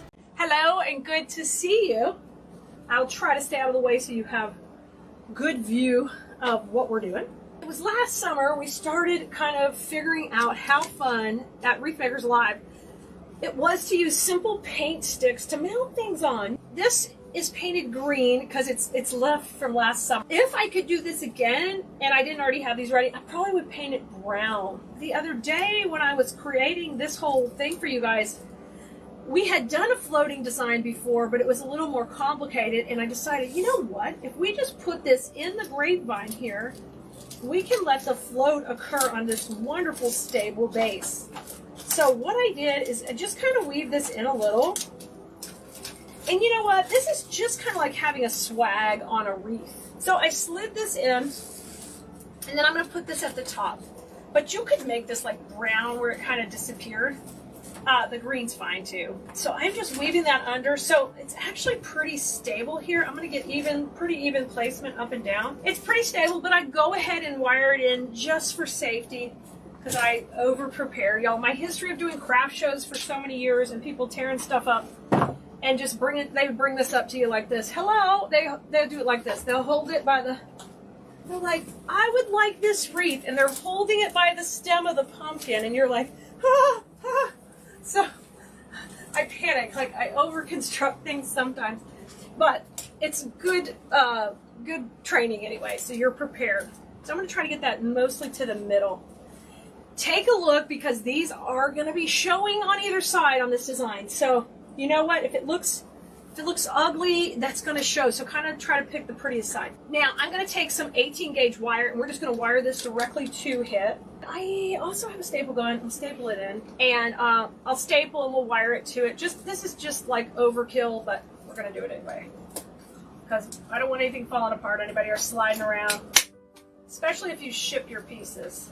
I think I have the short staples. Okay, that works good. I'm going to staple one on each end. So I just did kind of a little figure 8. I'm just going to tie that off. Okay, I'm just zigzagging this. This doesn't have to be pretty or anything because it's really not going to show. I love this stuff. I put a lot of thought in it. This isn't just me up here playing. I really put a lot of thought into this to make this really easy to describe to you and hopefully easy for you to implement. This comes off a big sheet of foam, okay? And I'm sorry that I don't have the big sheet here, but it's a long sheet. And I literally use every inch of that sheet. And then I'm going to just take, this is a little piece we cut off, and I'm just going to cut this enough where it goes between here and here. You don't need a whole ton of this because we're not going to have stuff flying off that high. We're going to put most everything right here in this middle zone. Okay, so let me get my knife out and we'll trim that down a little bit. Okay, I'm gonna cut about 4 inches off of this one. Nothing too fancy there. We're going to put this just right in this middle zone. Okay, so we've got lots of space to attach things. This is a little thin. If you are a beginner, I would cut this a little thicker because it's easy to break this foam if it's very thin, okay? So unless you're comfortable in knowing kind of how to put things where you don't tear this up and break it, cut this another 1/4 inch thicker, okay? Let me throw a little Gorilla Glue on here to be safe, just in case. Y'all, Gorilla Glue, I buy mine at Sam's Club. That's like a 3-pack. You do not have to get it there. You can get it at any craft store, Walmart. It's clear, it says Gorilla, it's liquid, okay? I don't like the Gorilla Glue hot glue, but I do like this one. And I use this in conjunction with the hot glue just to kind of get a more stable base. It's not necessarily that important when going to wood, but it is when we're going to metal or plastic or anything like that. I'm going to try to keep this centered, but I'll put my hanger on at the end. Now, I can't really dip this long strip, so you're going to see me just take glue and bring it to this. You'll notice I don't use a glue gun. We're going to just use a glue pot and bring the glue to our surfaces. I don't pull triggers. I've had a couple of different hand surgeries for over pulling triggers. So no triggers. You won't see me doing that. The most I'll do is cut, and I try to cut full handed if I can. Okay. So I'm going to turn this over, and then what I can do right now is hit any of this glue that's kind of exposed on the edges right here. I'm going to hit it with moss. So I'll just set it down, and it's laying flat on the table, and I'm going to hit that with moss right now so that I don't have to try to cover that up later. This is a chartreuse Spanish moss, and I'm just going to use it in little strips going along each side, okay? And I'm not going on the side of the foam. This is just on the back. I'm just putting this on the glue while it's wet so I don't have to come back and pin or stick any of that later. I use a lot of Spanish moss. It is messy. I don't care. It's my preferred natural look. And of course, that goes really great with Boho because why not? It's nature. We're ready to start the fun part. And in this design, we're going to start off with the drama first instead of second.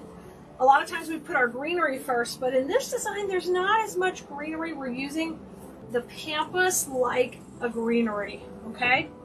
So this one divides easily into 2 pieces. This is super long pampas, and we want to utilize the length of it, and it's got great staggering on the stem. So sometimes when you can find great staggering like this, it's going to save you work in the long run where you're not having to cut it and re-pick it. If you've ever taken a floral design class before, you may notice Keleas doesn't use a pick machine. I'm going to make cuts so I don't waste any steps with a pick machine, okay?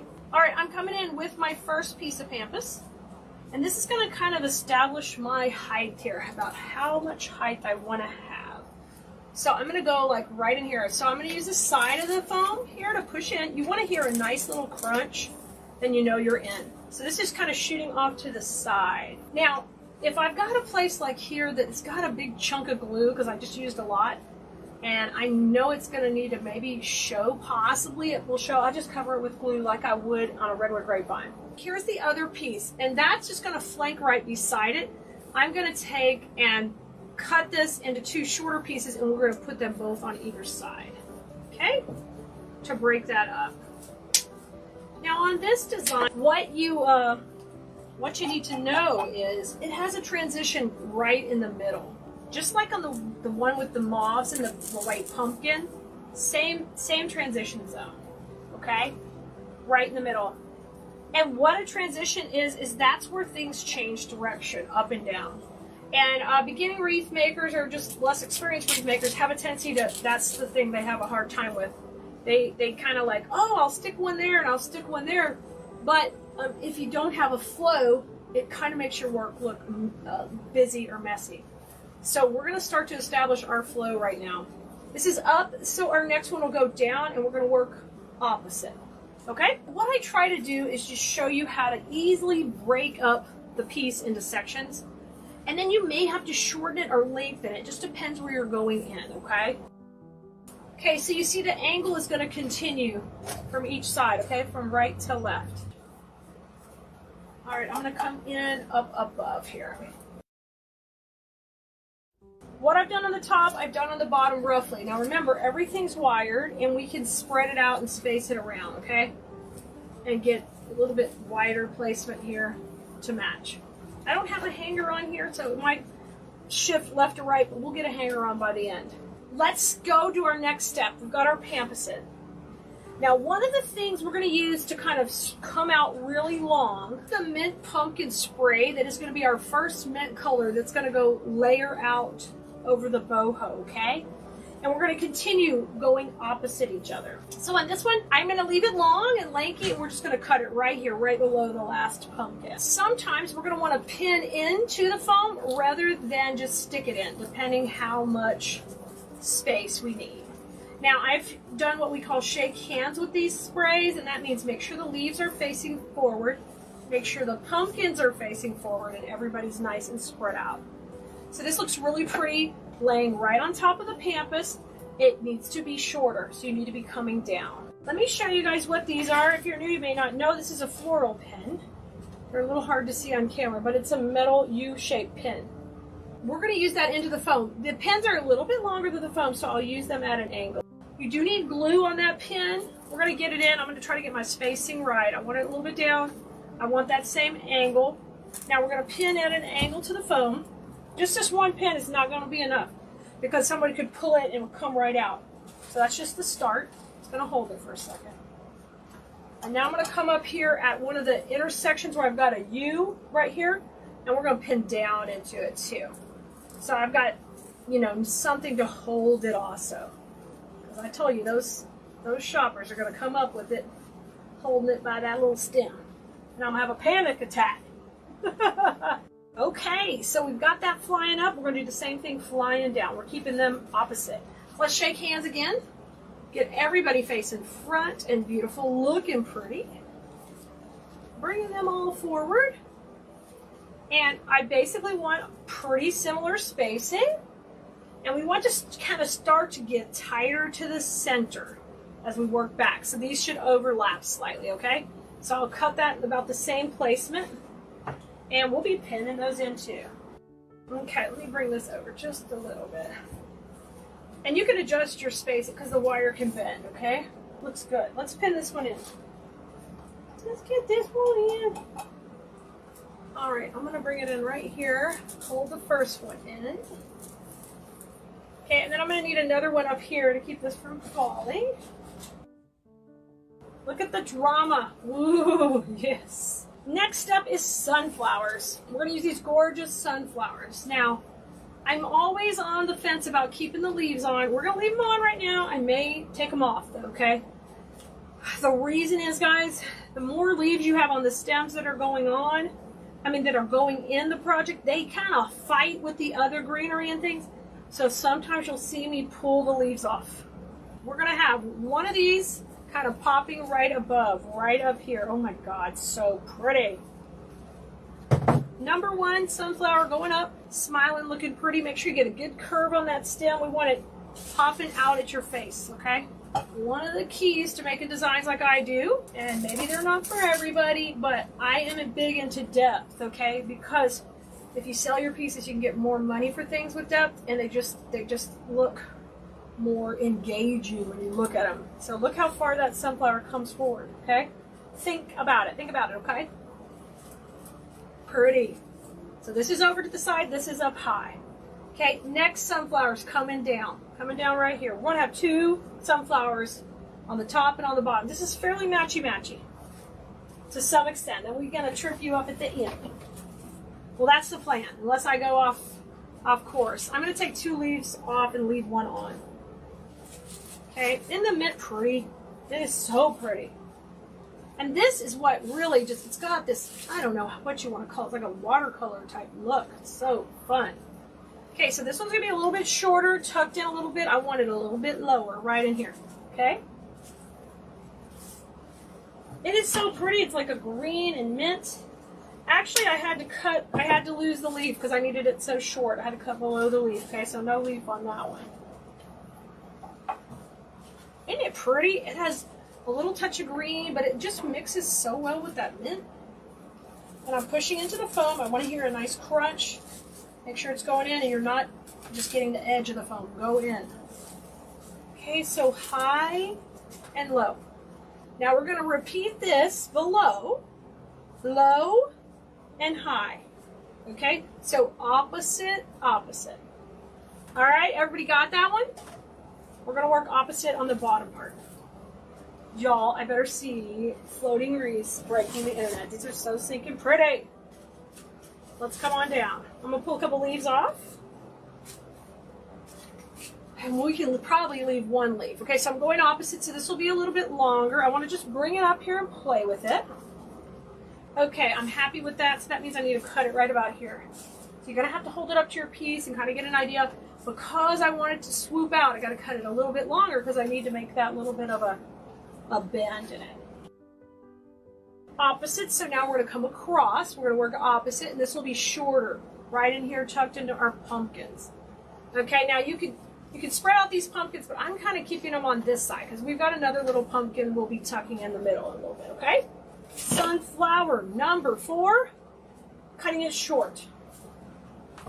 Losing the leaf.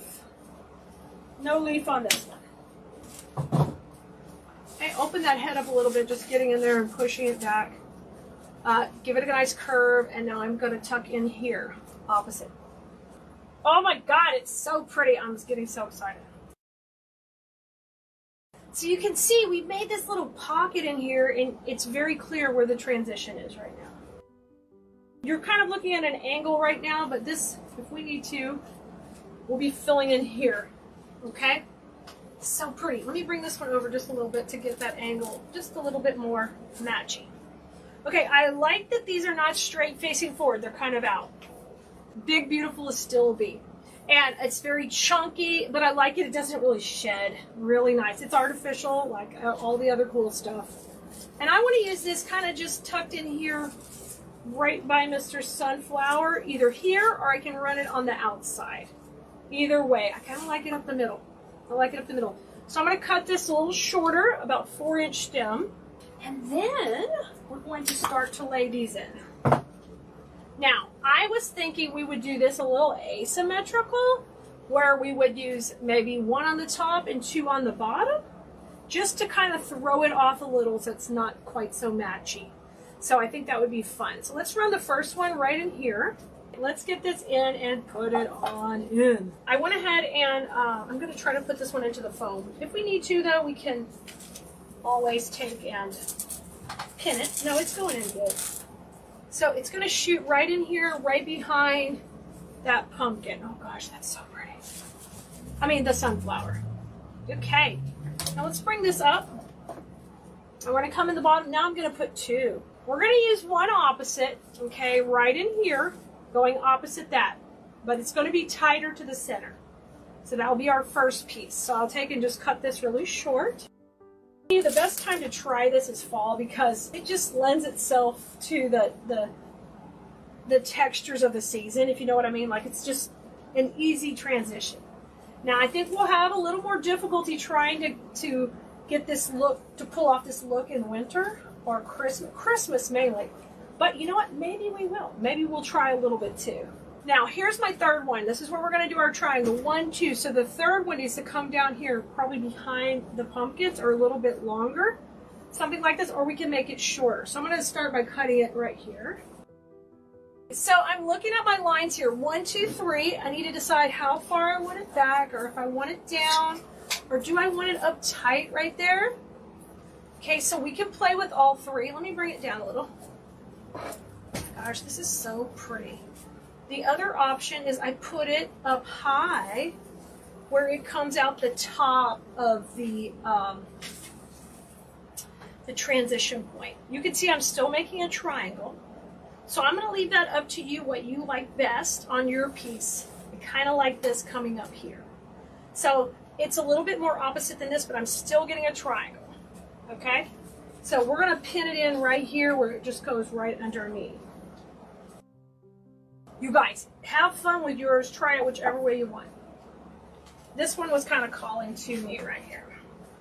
So I'm going to try to push this into the side of the foam and just get that going up right there. Really pretty. And you can give these a little more motion forward, whatever you want to do to space it out. I need to get a little moss on that.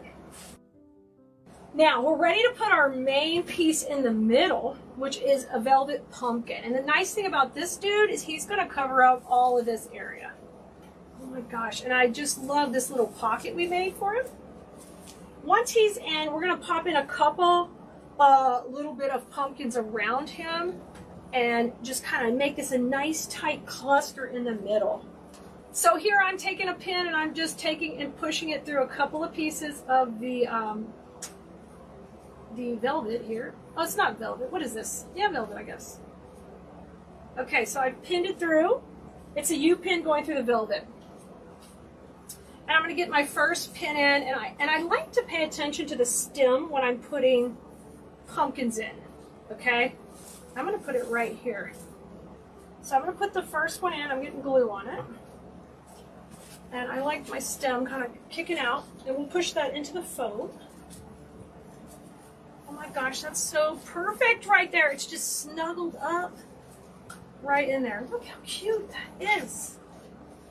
Okay, now tucking in around that, I got a couple of smaller velvet pumpkins with some pretty leaves. And we're going to use those to kind of cover up all the mechanics and just pop in right here beside the still beef. So I'm going to put this one in right here low. Okay, let's push that one in. And this one has some cute little berries. I'm going to use that in there. Just tuck it in. And we want to use the leaves to soften it up. Look how pretty. All right, now let's go on the top. And let's put this one in. This is another one. And we're going to just kind of go a little bit opposite right here. Not too matchy-matchy, but right in here. Tucking it in right here. A little bit behind at a little bit of an angle. Okay, and I'm going to try to get it a little bit further back. Oh my gosh, this is so cute. I'm loving it. You guys see it? Look at, ah, so pretty. I need to pin this one in, okay? I did not pin it in yet. So on this one, the idea was to get that center tight instead of one big pumpkin, using several. So I'm putting glue on my floral pins, and then I'm making sure I'm grabbing it in a couple of places, not just one, or it will pull out. You need one through the stem and one over the main stem. I just hope you're trying some of these just different things than we normally, this is just so different than we normally do, and we're trying different styles, different techniques, just to kind of, you know, come out of our comfort zone. All right, now I want to come in the center here and just add just a little bit of berries. These are white berries, and I'm going to use them in here to soften and just break the plane a little bit of all these hard lines of the pumpkins, okay? Because we have that foam behind, I'm going to tear this and keep these really long. When you do that, you're going to get lots of little pieces right here with long stems, and we can make this really work to our advantage. I'm hoping just to use one stem of this to really make this pretty. Y'all know we're going to have to make more of this gorgeous, pretty color in design school. Oh, so pretty. All right, let's start right here. Remember your transition points. So if we're going down here, we got to be going down with the berries too. They're not going to shoot out. They're going to work down. We're just going to start to soften this all around the center. Okay, let's come in here. Cream. I've got 1, 2. Let's put one more on that side. I'm going to try to get this up a little bit and this out. Okay. Let me put just a little bit more here kind of coming out. I'm going to go a little bit higher. Okay, so it looks like it's cascading. I'm just trying to fill in this gap between here and here. We've got everything ready to release to you guys as soon as we're done. And then tonight's project will also have a supply list, okay? All right, let's go to the other side, and we'll keep adding just little bits of berries in there. This is called detail work. We use a little detail work. It takes a little time, but we use this to add, once again, the little bit of texture and breaking the plane between the two, the hard lines of the pumpkin and the sunflower. So I'm at the transition, so now this goes up, okay? Oh my gosh, this is so pretty. Okay, I'm gonna try to put one more like right here, coming up. And on these, I'm just filling in, kind of bridging the gap between the lines of the pumpkins and then coming over to the cream pampas here. Just kind of going in between with all of these. Definitely not symmetrical, just whimsical and fun. The main thing you got to think about when you're doing this, you want to stay with those transition points, okay? And then I really say there's no rules except for that. Okay, let me take a step back and look at it. Oh, I want to tuck this in just a little bit more. All right, and I need a little more. I've got a hole right here, so I'm going to put a couple more in there. You know, I think it's turned out really lovely, so different. I just can't wait to see how this style goes for reselling. I'm excited about it. But I think it's really attractive visually, so I don't think we have to worry about it selling. It really looks good. Okay, I've got a nice cluster there. 1, 2, 2, 1. I think maybe let's have one more go down. Right here down. Just to bring that little bit of berry line down. Well, we needed something to soften all the pumpkins. We could have done it with the greenery also. That turned out so pretty. Hey, Blue Marinos, it's Keleas with Keleas.com, y'all. Keleas.com. I'm so glad you're here. This afternoon, we are rocking out a fun swag, and this one is set up. You can buy it as a kit or the supply list, depending what's available. So we'll let you know what we've got in the links below or up in our link tree. You can check it all out. Today, we're starting with a base that's already built like this, and I'm going to show you what a gorgeous base it's on. It's all made of angel vine, and do you notice how the berries go from red to like a rust to an orange? It's just a beautiful color combination, and we're going to add a few things to this to make it super special. But the first thing we're going to do before we build up our swag is we're going to add the bow to the top. So it comes with a hanger ready to go, and we're going to add our own bow. So these types of projects are really great for beginners or those who just need some really simple pieces to help fill up their Etsy shops or get their homes decorated in a snap, you know, for the holidays. So welcome everybody. I'm Keleas with Keleas.com. I'm glad you're here. Please like, subscribe, follow, share, do all the things so you won't ever miss a video. And we also would love for you to be on our text list at 832-734-5201. Text us the word live and we can get you on our Discord server, and you can never miss another video or new supply or new trick, tip, all the things. So you can see here, I'm going to be using this 1.5-inch ribbon that's got all the beautiful fall colors in it. And I want it to be coming out longer than the swag. So just bring the swag over, measure out, go a little bit longer just for good measure, literally, so we have extra if we need it. So I've done that, and that makes it probably about 26 inches long. Come to the center, and we're going to make just a really simple bow here. I'm going to bring these loops out to pretty big, 6.5. 6.5 in twists. And let's go on the other side, 6.5 in twists. And you can hold this in your hand right here in the middle to make the bow. I find it a little bit easier to use a bow maker, but whatever you prefer is totally fine. All right, and I'm going all the way around with 3 loops on each side because we want to make this bow nice and full for our design. Let's do that on every side, and I'm going to separate them out. Bring those tails down, and I'm just going to alternate the cuts so they make a nice little chevron when you put them together. You could also dovetail that if you wanted to, but that's where you get the look, where the tails are alternating. Now we're going to put our second layer of ribbons in, and this one is going to be a little bit shorter. I'm going to go at, we were at 6.5, let's just go at 5. Let's go shorter. And now I'm going to make this tail about 6 inches shorter, okay? So a little bit more dramatic of a decrease in size. So 5.5 right here, come in and twist. Or you could go 5 too if you wanted to go even in a little bit more. Either one's fine. You just want to kind of bring your eye into the center of the bow and twist that around. And we're going to put 2 on each side. Make sure you hold it tight. We do in-depth bow training every week.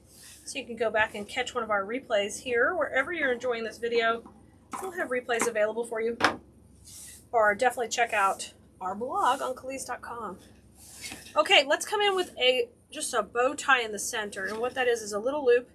And basically I'm choosing that because I don't want tails coming down. I want a kind of a clean, just a few tails coming in the center. So I crisscross these ribbons over, then bring that, scrunch it up, and we'll put that right down the middle. Super duper cutie. Love it. So we've made a blast off bow. That's 3 loops, 2 loops, 1 loop. And now I'm going to get a little section to use for the center. And you're still going to have some more ribbon for another project, guys.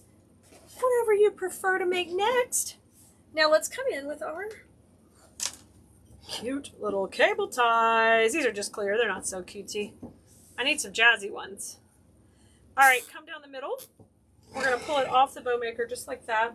Now, rotate this behind as you fluff it up, okay? Fluff it up and section these out. You guys, if you want to learn how to floral design, of course we do easy projects like the one we're doing today, but you want to learn the principles and how to make the swag from scratch and how to put colors together and textures and all that. That's something we teach in our design school course, and it opens up twice a year. So depending when you're watching this video, you need to get on the wait list. When class opens up, we will let you know. You can grab a spot at KeleasDesignSchool.com. And remember, that's Keleas. Alrighty, I got the cable tie on. I put that one in the back. That's how we're going to attach it to the swag. But I've got to cover up our little plastic center because we don't want to see that. So I just take and fold this on itself. And we'll run that right down the middle. You can make that fat or skinny, whatever you prefer, going down the middle. And then you are ready to take and put a couple of knots in there in the back if you can. If not, 1 will work. This 2 is a little bit safer. You don't have to worry about ever being naked in the middle. We don't want to see that cable tie showing. Okay, so there's our gorgeous bow, and that's kind of the most trickiest part of the whole project. Probably takes the longest part. Now I showed you the swag, and I'm going to show you the pick. Then we've got a surprise thing coming for the end. So I've got to keep you teased till the end. All right, so wherever we leave space for a bow, I like to call it the bow zone. And the bow zone is right in here. So that's a term you'll hear me use off and on. Now, you see I have this pink and green floral over here, and I have it over here. I'd really like to alternate that. So I'm going to move the little pine. No, it's not a pine. It's kind of like a fun little fern type pick, and move this across from it. So these will be opposite. Just bring this in, just run this right down, and leave some room for the bow zone, and then just bring this piece over, okay? So that's called shaking hands with a pick, evaluating how things are. The difference between just shoving it in and not paying attention to that and making every piece have its actual place means the difference in the price points you can charge for your work later, or the detail that you put into your work when you are decorating your own home with it, or the office you're decorating, or what project you're doing. You're paying attention to the placement of the berries, the greenery, the picks. I'm not just shoving things in. So I took a cable tie and I tied that on through there, and I've got all these beautiful pieces in here, and they're just a mirror image of what we've got going on down there. So, but we still left our bow zone, and this is smaller, and that's fine. That's kind of the look we're going for. So now I'm going to pop in the bow. You're going to see how easy this is. Look at this. You made this swag. Boom. Boom. Oh my gosh.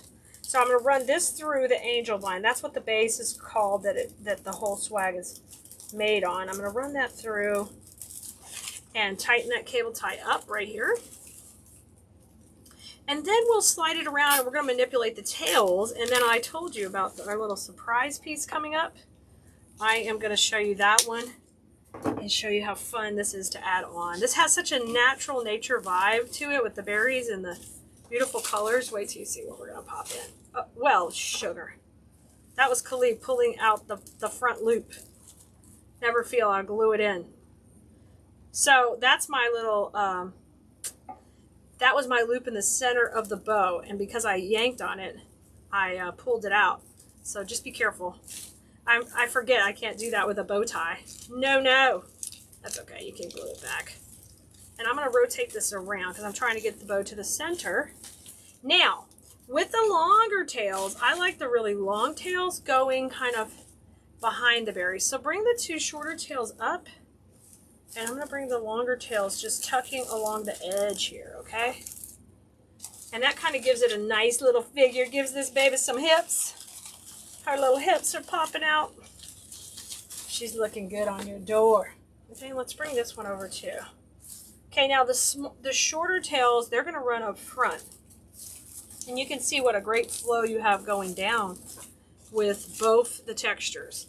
Now I'm going to curl this up and let the others hang straight on the sides, and that one will curl up. Now, are you ready for the surprise? Boy, I say that 3 times fast. That's a hard one. Surprise! Okay, there's our gorgeous swag, and watch. Look what we're going to add. We have the coolest, I gotta scoot this over a little bit more to the middle. The coolest twig that I think is gonna look so fun in here, and I want to show you. Look at it. It is a butterfly on the coolest bumpy twig, and we're gonna use these in here like the butterflies have located the manna from heaven. So I'm gonna break this down. We're gonna be gluing this into different sections.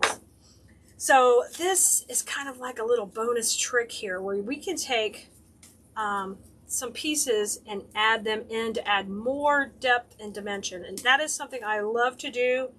My design school students, if you're here watching or you're watching on the replay, let everybody know how we feel about depth and dimension and how you feel about it and how important it is in the structure of our work. So I totally took all the butterflies off, and we're going to start to place them into a piece, okay, and start to add them in. I'm going to bring this down, and I'm going to use this big piece that has several butterflies, and we're going to shake hands with them. And this one's going to come up here at the top, and I'm going to put it coming out of some of the berries. So I'm going into my glue pot here. We're just going to tuck it in, and I'm going to make sure it just kind of hides behind the bow right there. Perfect.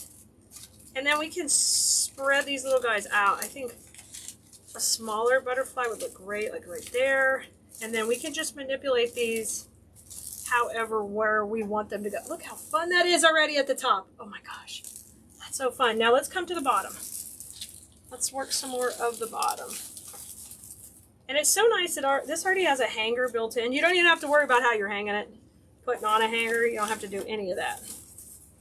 Now, when I ship this out to my customer, I'm going to be boxing it up from behind where it can tie it in because it's on that nice angel vine base. Okay, so these are a little bigger. Let's have some of these kind of come out in between all of these berries, and I'm going to glue into the base of the vine. Oh, that's so pretty. And just let these guys fly out like they're all around. Let's come down a little bit lower.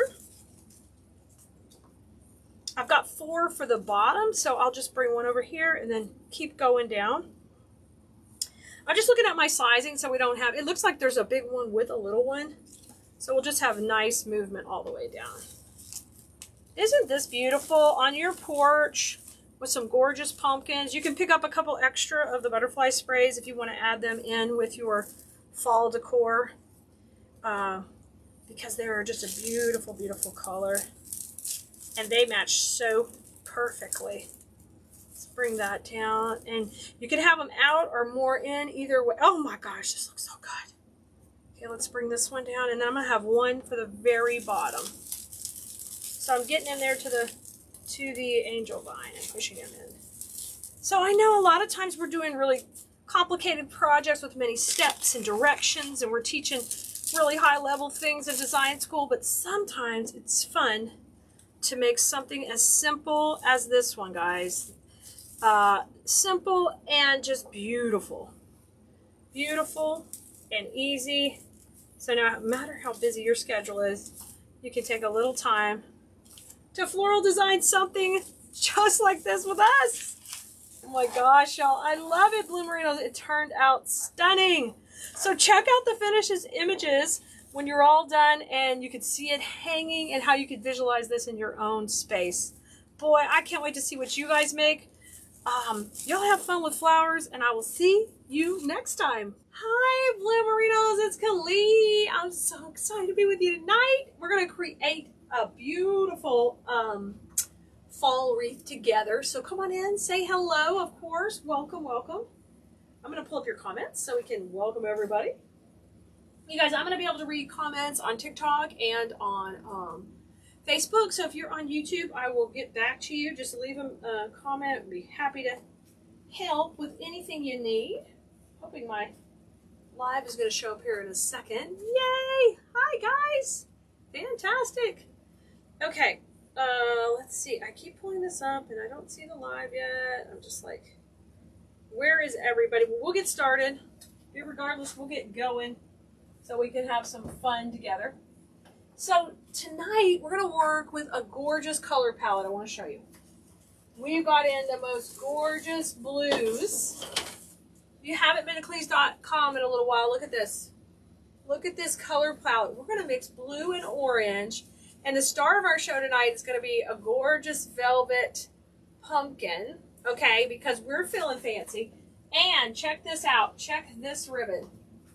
Look at this. This is what we're going to be playing with tonight. A gorgeous orange fancy 4-inch ribbon. So it's going to be a beautiful combo. So if you haven't been here before, welcome. Come on in. We're going to have a blast playing with all these things. I always say we're playing with flowers, but what we're going to do is make a gorgeous floral design. So welcome, everybody. Before we get too far into the video, I want to remind everybody the supplies we're using are available on Keleas.com. And if you were wanting a spot on the greenery subscription box list, there are some available. The deadline to get the last fall box, this is the, let's see, no, I think there's one more fall and then we go to Christmas. But the greenery subscription, a box that brings greenery directly to your door, like this gorgeous bush right here, is available. There's some spots available on it. So we'll put a link here in the comments, or if you need help getting to the location, I will definitely help you get there. I don't want you to miss a spot. Hi, Tracy. We're going to have fun. Hi, Diane. Hey, Patty. Good to see you guys. So let's get rocking. If you're a design school student, the new video just got uploaded. I hope you get in there and watch it soon. It is awesome. I'll see you guys live tomorrow night on the design school. I'm going to start by getting some of this in here in the back. Isn't this going to be gorgeous?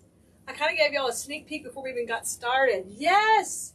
You're interested in the greenery box? Absolutely. If you're over here on TikTok, you can go to Keleas.com and search box, and the subscription will come up. Or if you're having trouble finding it, you can email us at info@Keleas.com and we'll send you a link. But the deadline is the 25th for the greenery subscription box. I don't want you to miss it. Hey, how are you doing, Donna? Good to see you. And Janet, let me put a hanger on this dude so we can get it started off right, because I want to get that on there first. Get on there. Hey, welcome, Amy. You saw me on Ashley's live. That's awesome. I'm excited about Ashley's workshop. That's going to be so much fun. I love to support others in our community. It's so much fun to be all hanging out together, creating beautiful things. You guys, if you're new to our page, wherever you're watching, make sure you like, subscribe, and follow. The other thing you want to do is go over to Keleas.com. We have a blog loaded with tutorials and ideas. And of course, we have our design school class that opens up a couple of times a year. So make sure you're on the wait list for it so you can grab a spot when it opens. Y'all know all the things, right? Hi, Dee Dee. You're going to do a blue pumpkin wreath? This is perfect. This is perfect timing. Perfect timing. Hey, Ann. Good to see you. All right. let me go ahead and I'm going to put Mr. Pumpkin in. I think right here is what I'm thinking to start with. Let me get him in first because then we can kind of hide our mechanics with all the other florals. Y'all, there's been so much new stuff coming in. It's sheer chaos everywhere.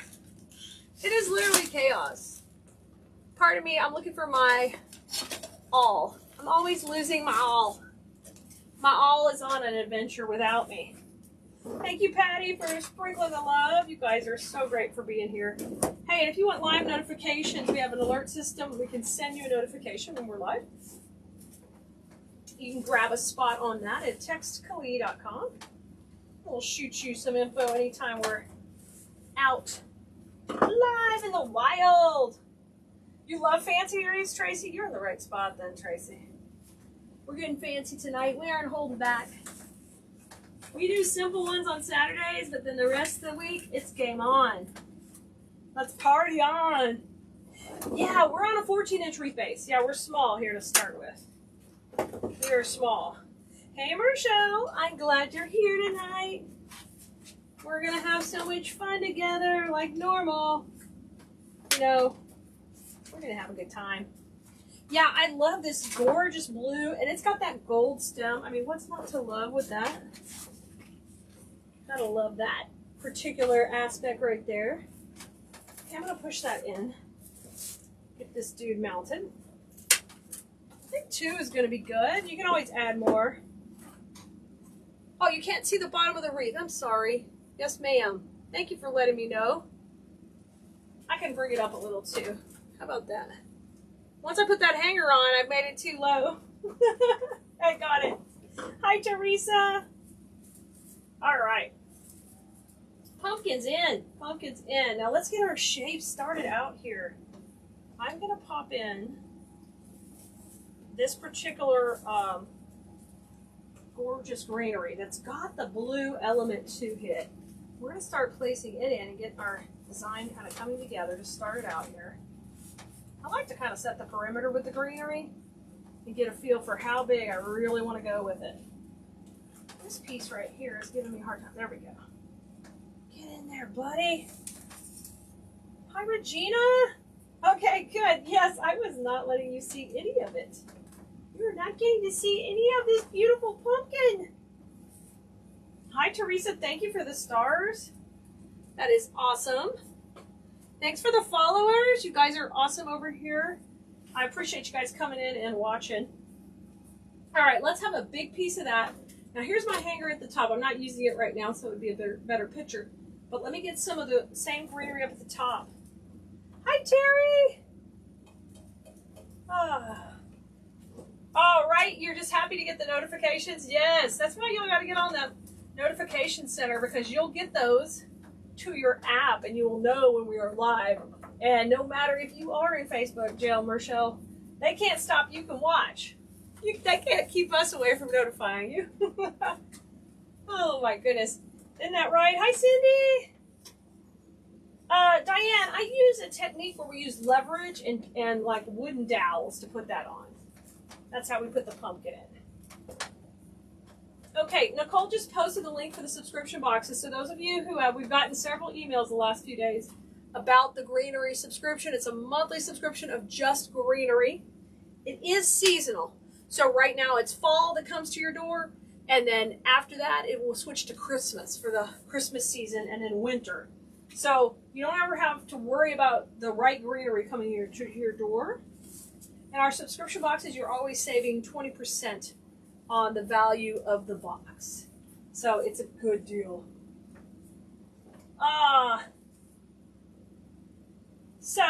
Tonight we are working with some of this greenery that has this touch of blue in it. And I love that.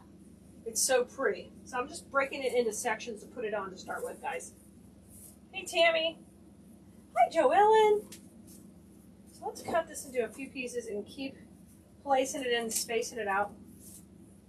Yeah, so we're going to have another, it's not a workshop, but we have another event coming up soon. So make sure you guys are on our notification list at textkeleas.com so you don't miss it. I don't want you to miss our newest and latest event. And a lot of you may just see me live. You may have never gone over to Keleas.com, but we have thousands of new products that have come in, more that are coming every day.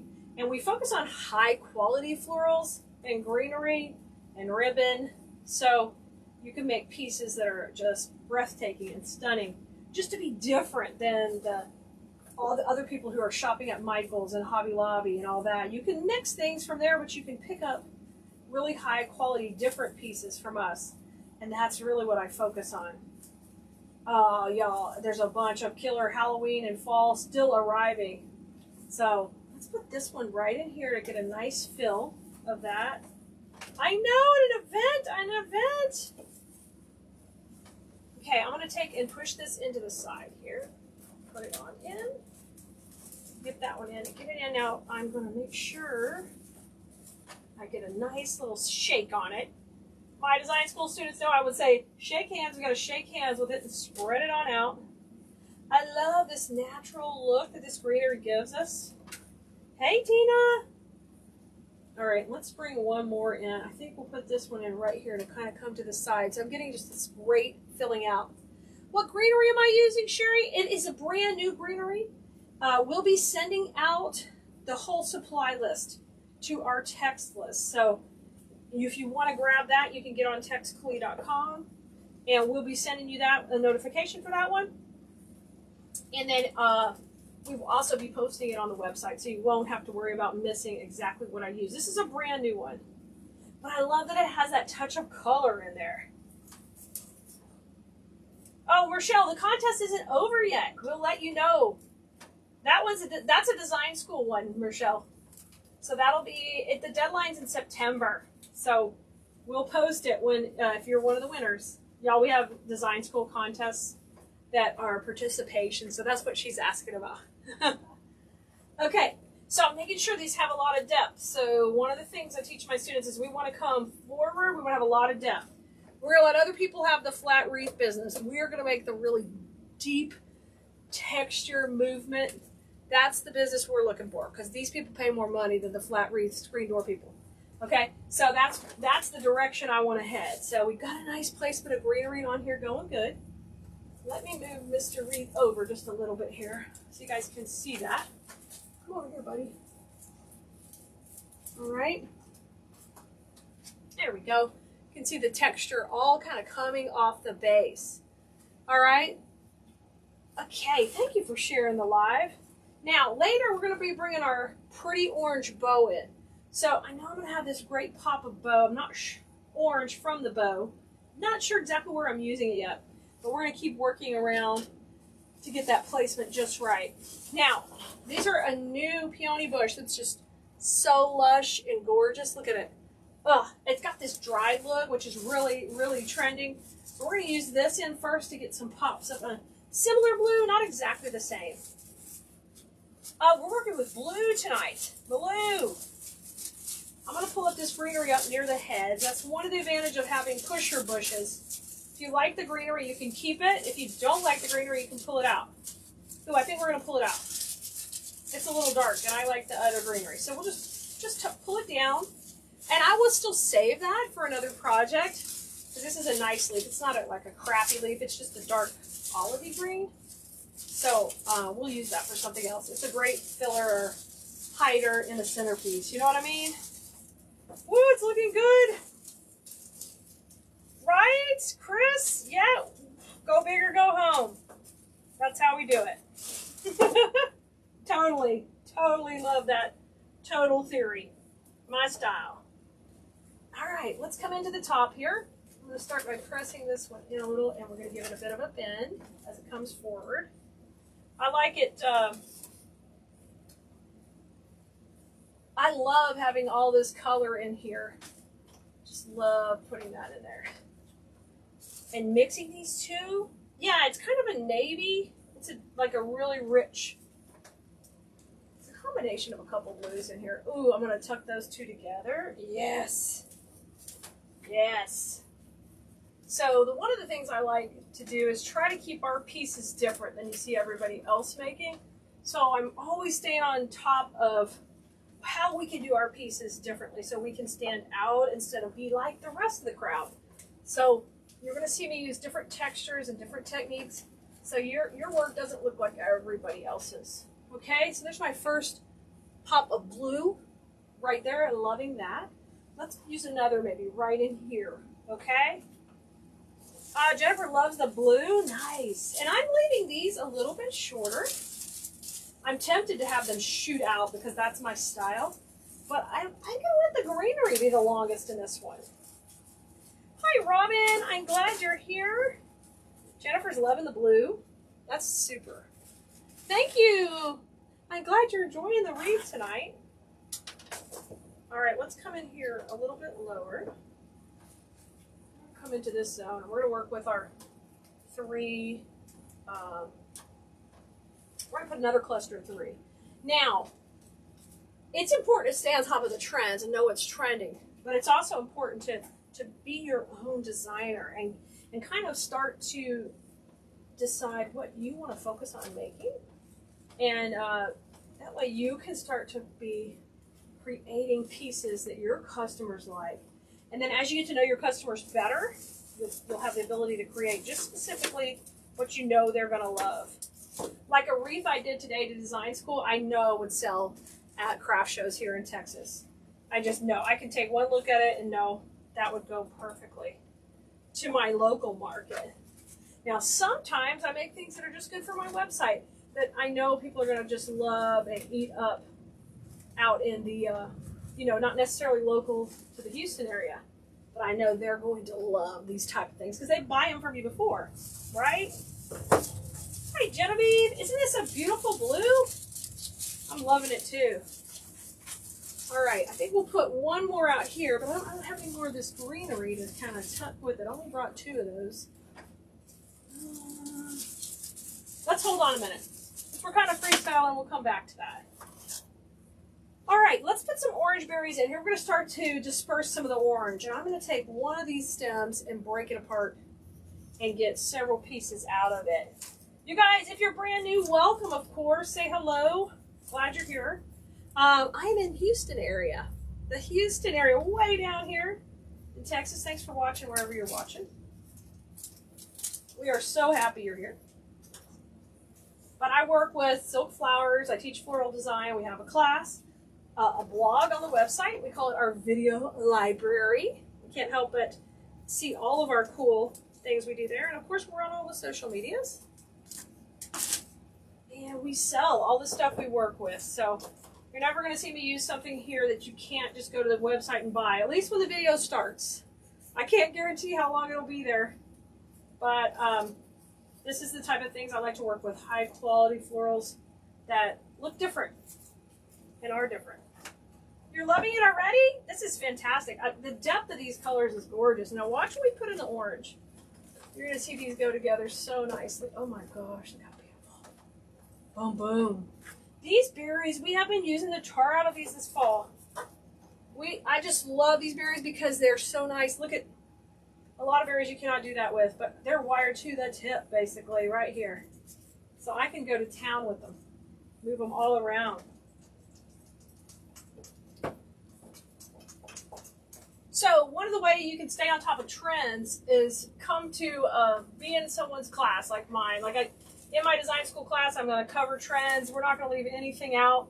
Even when we just did a whole boho workshop on the boho trend, I wasn't terribly comfortable with it when we first started it because it's new trend for us to use. And as we started using it more, I really started to just be like, oh my God, I love this. And I started to really fall in love with the trend. So that's not uncommon to be like, okay, this is a trend, but I'm not sure about it.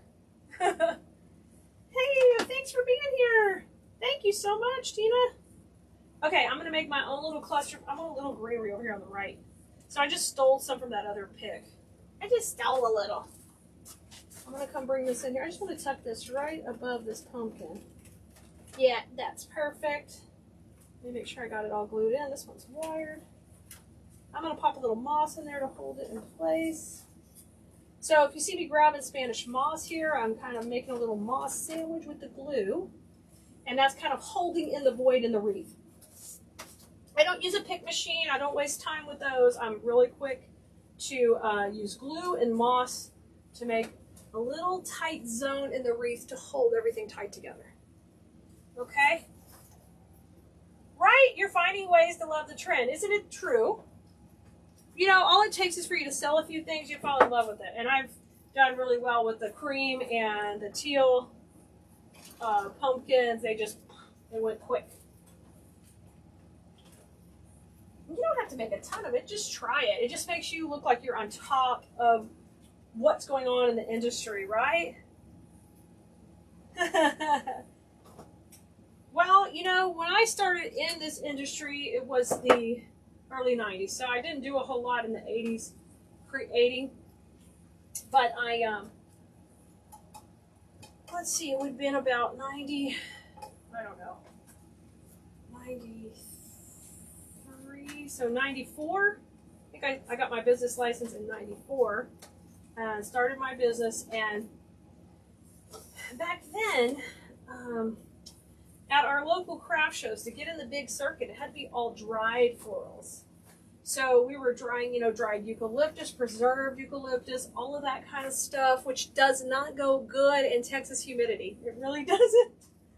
So I was learning, doing all kind of stuff like that. All kind of stuff. Okay. You just never know what direction you might be headed when it comes to this stuff. You don't.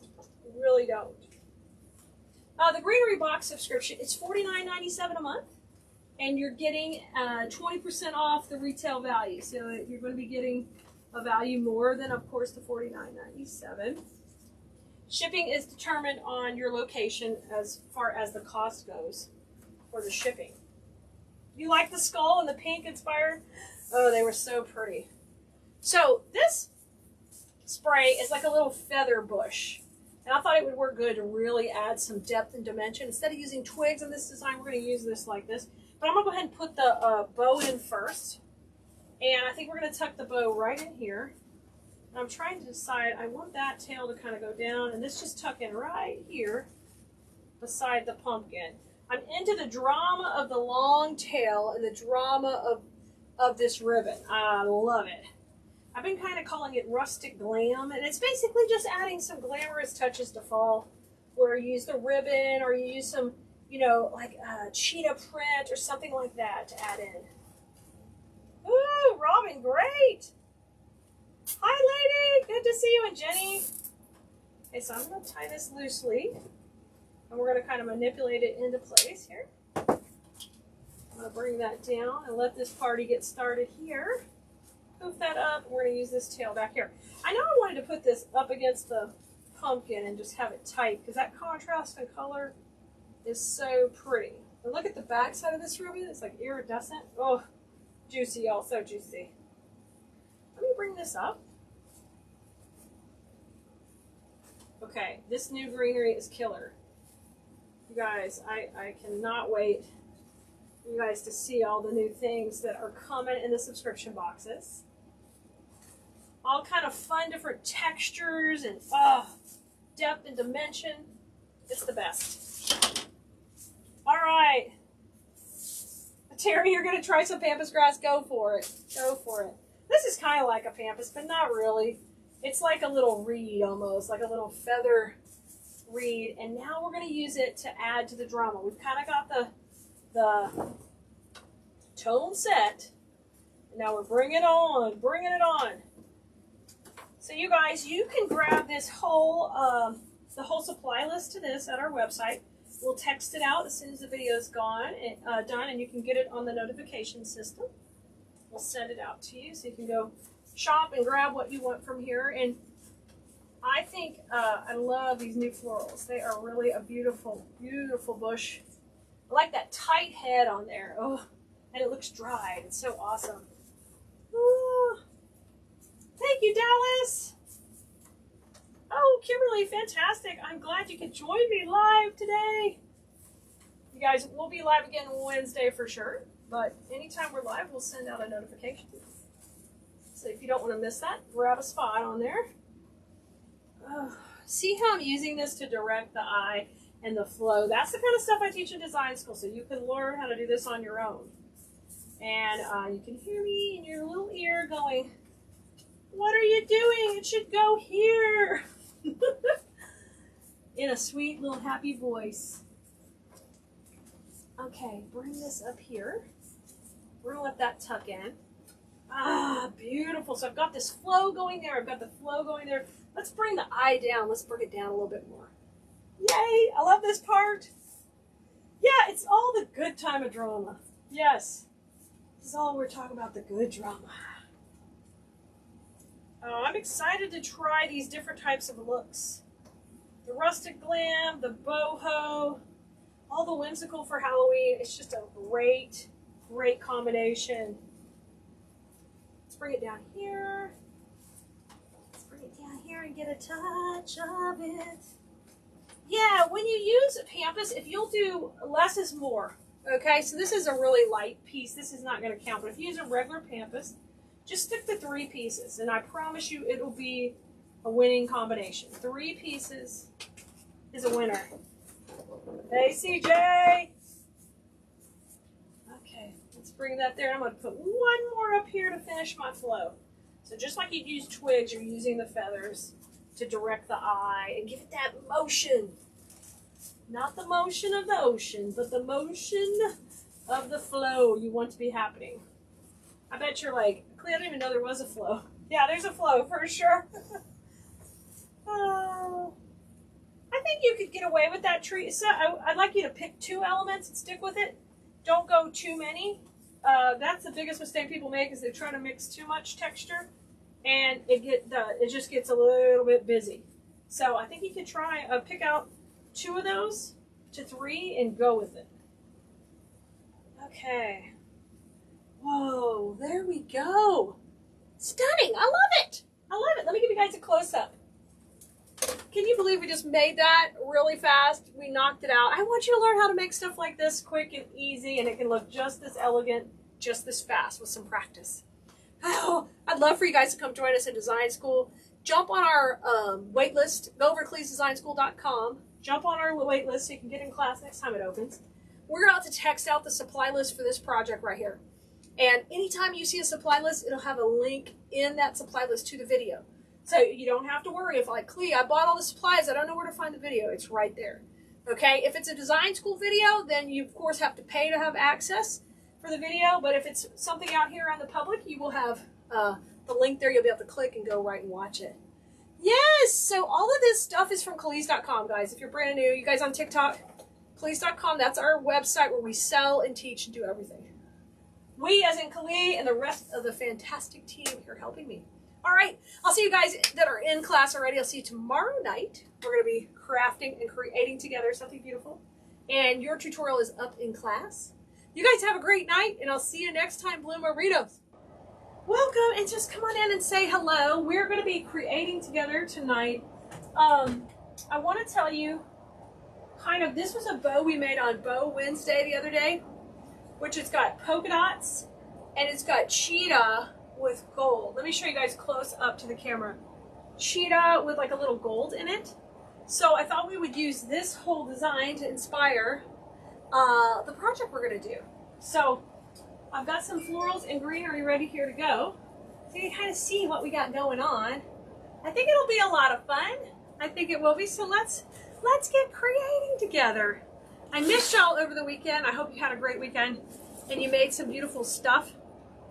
I think that's always part of basically our flower therapy, right? When we're together, we can create. Here we are. Good deal. I see you guys. Hello, welcome. Hi, Mary. Hey, Kimmy. Hey, Kim. All right, we're going to use some of my favorite fishtail fern.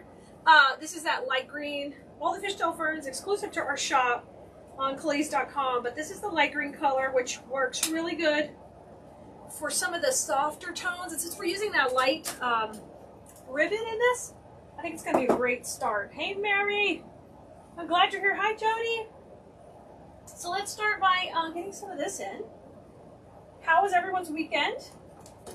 Let me know what you were up to. Hopefully you're having some fun and staying cool. Here in Texas, it's like off the charts hot in Houston. Totally hot. I mean, really, really hot. Brutally hot.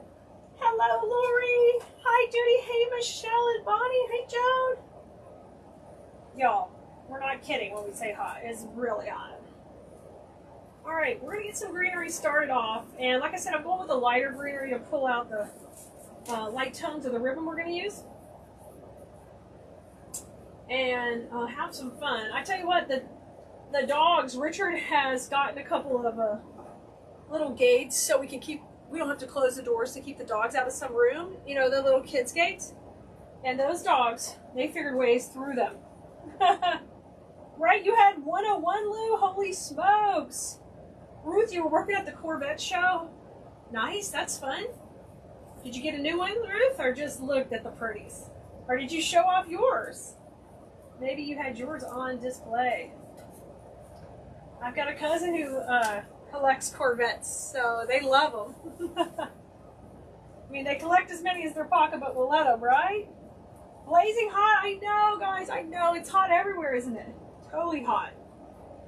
Okay, I got a pop of greenery in. Let's put a little bit, let me spread a little bit more around. I think we're going to use a couple of bushes of this one. Now, you guys, some of you are just getting here. I'm going to show you the bow we're going to use. Hi, Jessica. The bow we're working with is this one with the polka dots. And it's got little bits of gold in the cheetah, too. If you guys can see it. I showed it at the beginning of the video. But this is our bow, and I'm going to put it in first. So this is one of those designs. We know, guys, as there's a lot of inflation and the economy is slowing a little, we might need to create some space with ribbon in our designs to kind of keep the cost down a little. So sometimes you might want to use a bigger bow just to fill up quite a bit of the space, because if people like big bows, they're going to like your product anyway. And this one's going to go so well with this pumpkin. So I'm going to put it in first, right? Hi, Dallas. Right, Jessica, it's so hot in Georgia, right? It is. Yes, it is just brutal. Hey, Wendy, I'm glad you could be with us live tonight. That's fantastic. So let's put this one in right here. Hi, Lisa. Good to see you. All right, let's get the tails kind of in position. I'm gonna curl this out. Even in Iowa, Sheila, crazy. I'm curling these. We're giving these a little kink to them. Getting a little kink on. Hey, Renee. Excuse me. Hey, Patty. Good to see you tonight. I'm glad you were having fun creating. I love to hear that. You guys see okay over here? I'm going to figure out the new camera locations in here. I try to change things and then I'm like, okay, why did you do that? Isn't this a gorgeous bow? So we're going to let it kind of have its own space in here and then we'll work around it. A lot of times I put bows last, but in this situation we're going to put it first so it fills up some of the volume of it. Okay. Hey, Judith. Good to see you too. All right, I'm just pushing that up a little bit so these are a little bit shorter in the next set. Yeah, I'm feeling better, guys. I'm doing better. I still have, I think, 4 more rehabs to go, but I'm doing a lot better. The pain's different, you know. Every day it's a new challenge. I can't wait to get out of the car and not hurt when you hit the ground. I think it's going to come, but all in all, I'm doing a lot better.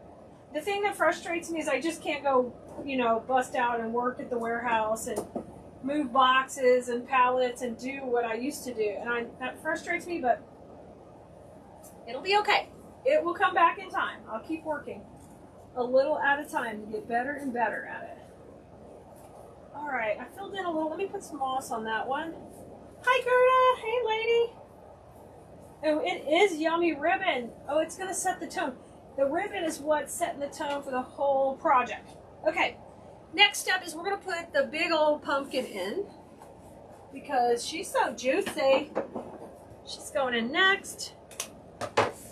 Let me get some dowels and we'll get her in. I'm thinking right here, just kind of tucked under the bow. Let her be fancy. Let her just be right here cuddling up. I gotta turn my glue pot down. I cranked it up because I was trying to get live quick, and then before you know it, you got liquid glue. You gotta be careful, don't you? Okay, that one's going in. Let's put another in.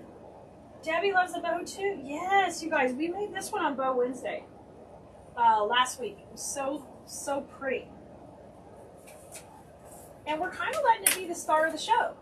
We're just having a little bit more cheetah. And then we're going to let this be kind of a non-traditional fall. In design school, we just started a new collection of fall that is creams. So this can kind of go with that collection. So that'll be fun. Hi, Ramona. Hi, Juanita. I'm glad you're here. Okay, let's pop in the cute little stem here. And I think we'll have this kind of come out the top. Hi, Dee Dee. Hey, Sharon. Yeah, absolutely. Welcome all the bloomerinos. Hey, and you guys, remember, if you're spreading the love, you need to just let us know on the text list so we can let you know if you're going to get a sweet treat. All right. Ooh. Let's bring this in the top. Okay. Because we'll let you on the text list know if you are. Ooh, that looks good up there. I like that. You made a pumpkin. How fun, Sharon. Oh, Susan, the birds build a nest in it. You must make them look so good. They look like the wild. The birds can't tell the difference. You have fancy birds. They love to live in your wreaths. I like that. I'm such a nature person. It doesn't bother me. I mean, I know it might mess up your wreath, but I get it. Oh, hey Sharon. Thank you, lady. Okay, so we got our pops of leopard right here. We've got our greenery. I want to add now an off-white kind of wheat that I think is going to add a nice light touch to kind of bring this color to different parts of the wreath. This is kind of a non-traditional, I really wouldn't call it boho. It's kind of like a diva design. So we want to put some of this wheat in here. I have not worked with this yet, so I'm not sure how these will pull out. I think we'll cut it into sections and work with that. Thanks, Jody. Thanks, Carolyn. They're running out of habitat, right? They're like, this wreath will work. This looks good. It's pretty safe on your door from predators, I'm sure, they think. Unless you have a cat, right? The cat would be like, thanks, Mom. You lined this right up for me. Oh, this one's it's not too, it's thick, but it's not too hard to cut. Let's see if we could get a couple pieces. I can use more than one of these. I'm going to cut this into chews. It's my first time playing with it. I really think it's cool because it's all wired. You know how I love things that I can control the direction of? See how fun that is? Look at that. We can put that right in. Sharon, you like non-traditional? Awesome! Awesome! Well, that's what we're going for tonight. Different. Just different. You know, here in Texas, we don't necessarily have a real fall, so it's fun to do different things. We got a workshop coming up I'm going to tell you guys all about soon, and it's definitely non-traditional, so I'm excited to tell you about it. Oops. My pumpkins fell out of here. I've got one more bush of this. Let's use this. And we'll put this in here too. Hi there, Crafty Mama. Good to see you. Oh, you're so sweet. Crafty Mama's talking over here on TikTok. I love it. You love the look, Regina? It's going to be fun.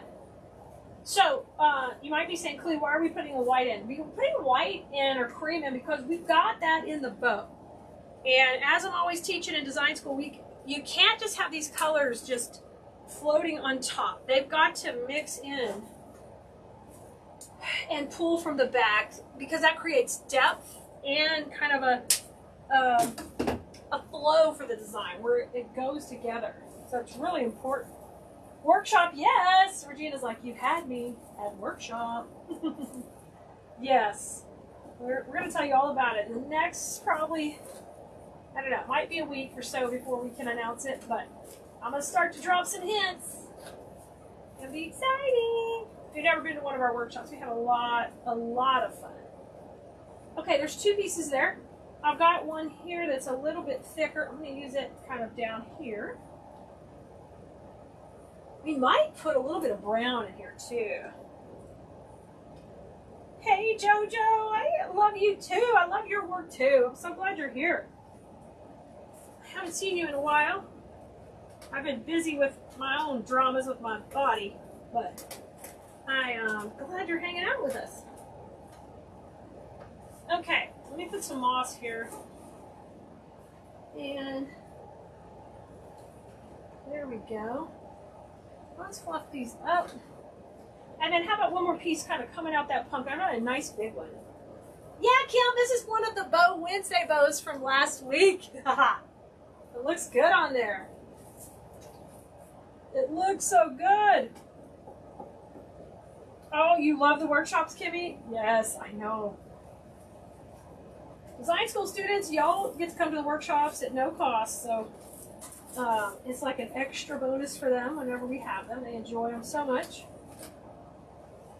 I'm going to have that one come. Let me move these tails out of the way for just a second. That's one of the reasons I don't like to put the bow in first, but in this situation, I did want to claim its ground, you know, and get that settled before we went too far. Okay, now I think I'm going to mix in a little bit of a brown. I want a little bit of a brown tone in here. I've got over here, I've got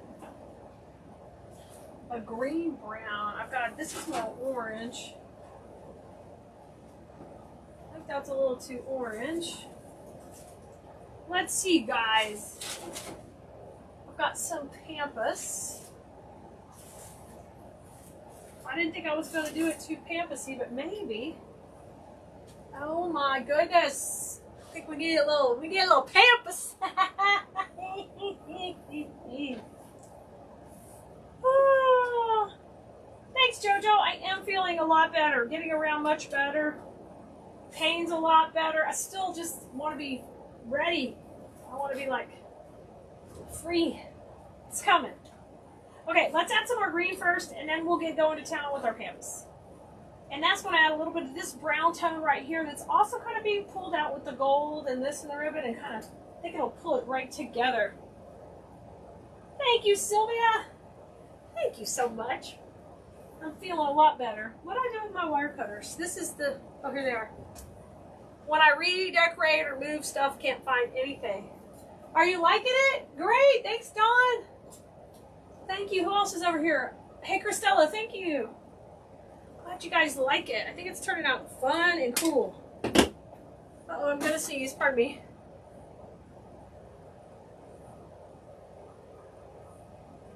And nothing. Nothing. I shouldn't have announced it. I hate when that happens. Does that happen to y'all? Somebody tell you to look into the sun. There's no sun in here. I can't look in. Oh my goodness. Y'all, tomorrow night in design school, those of you in there, I know there's quite a few of you watching right now, we're going to do something so fun. I'm excited. It's going to go with our collection. It's going to be different. So get excited. We're going to have fun. Thanks, Elizabeth.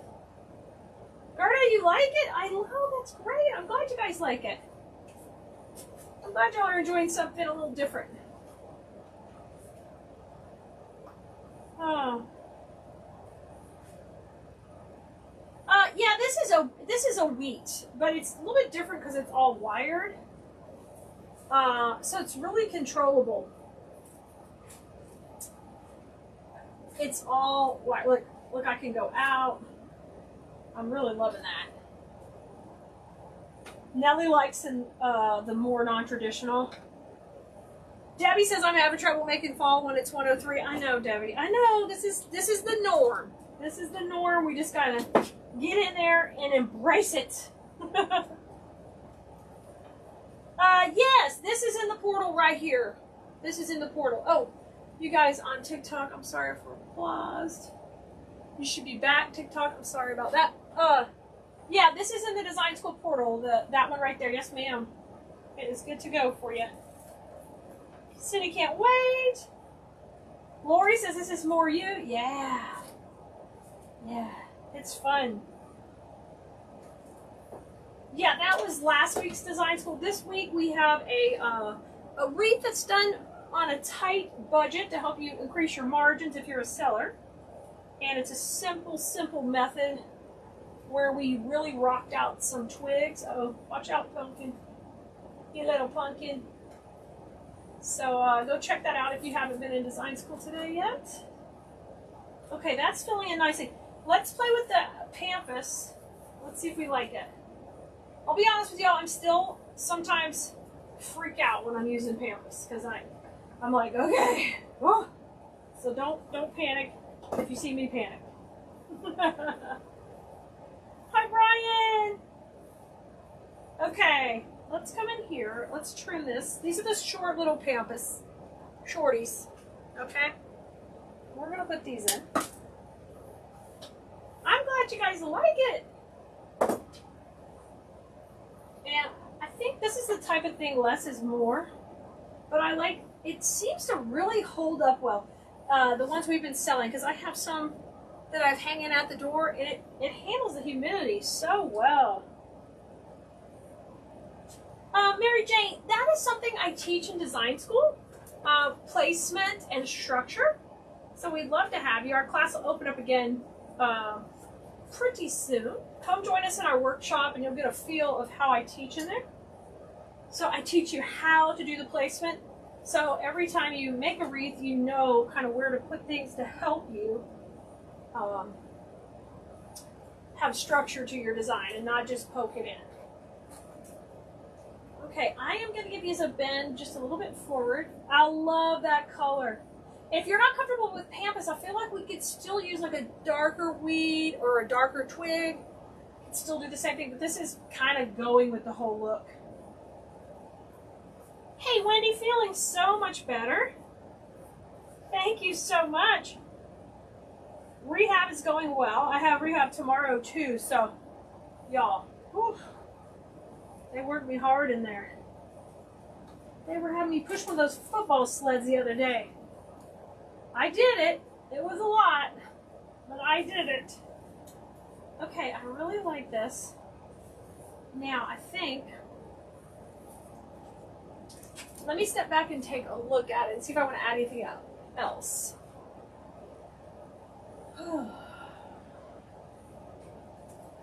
Maybe we'll put in, just was thinking, let's try this other grass. It's a little bit different texture. I'm going to put a little of this in. Okay, we don't need a ton.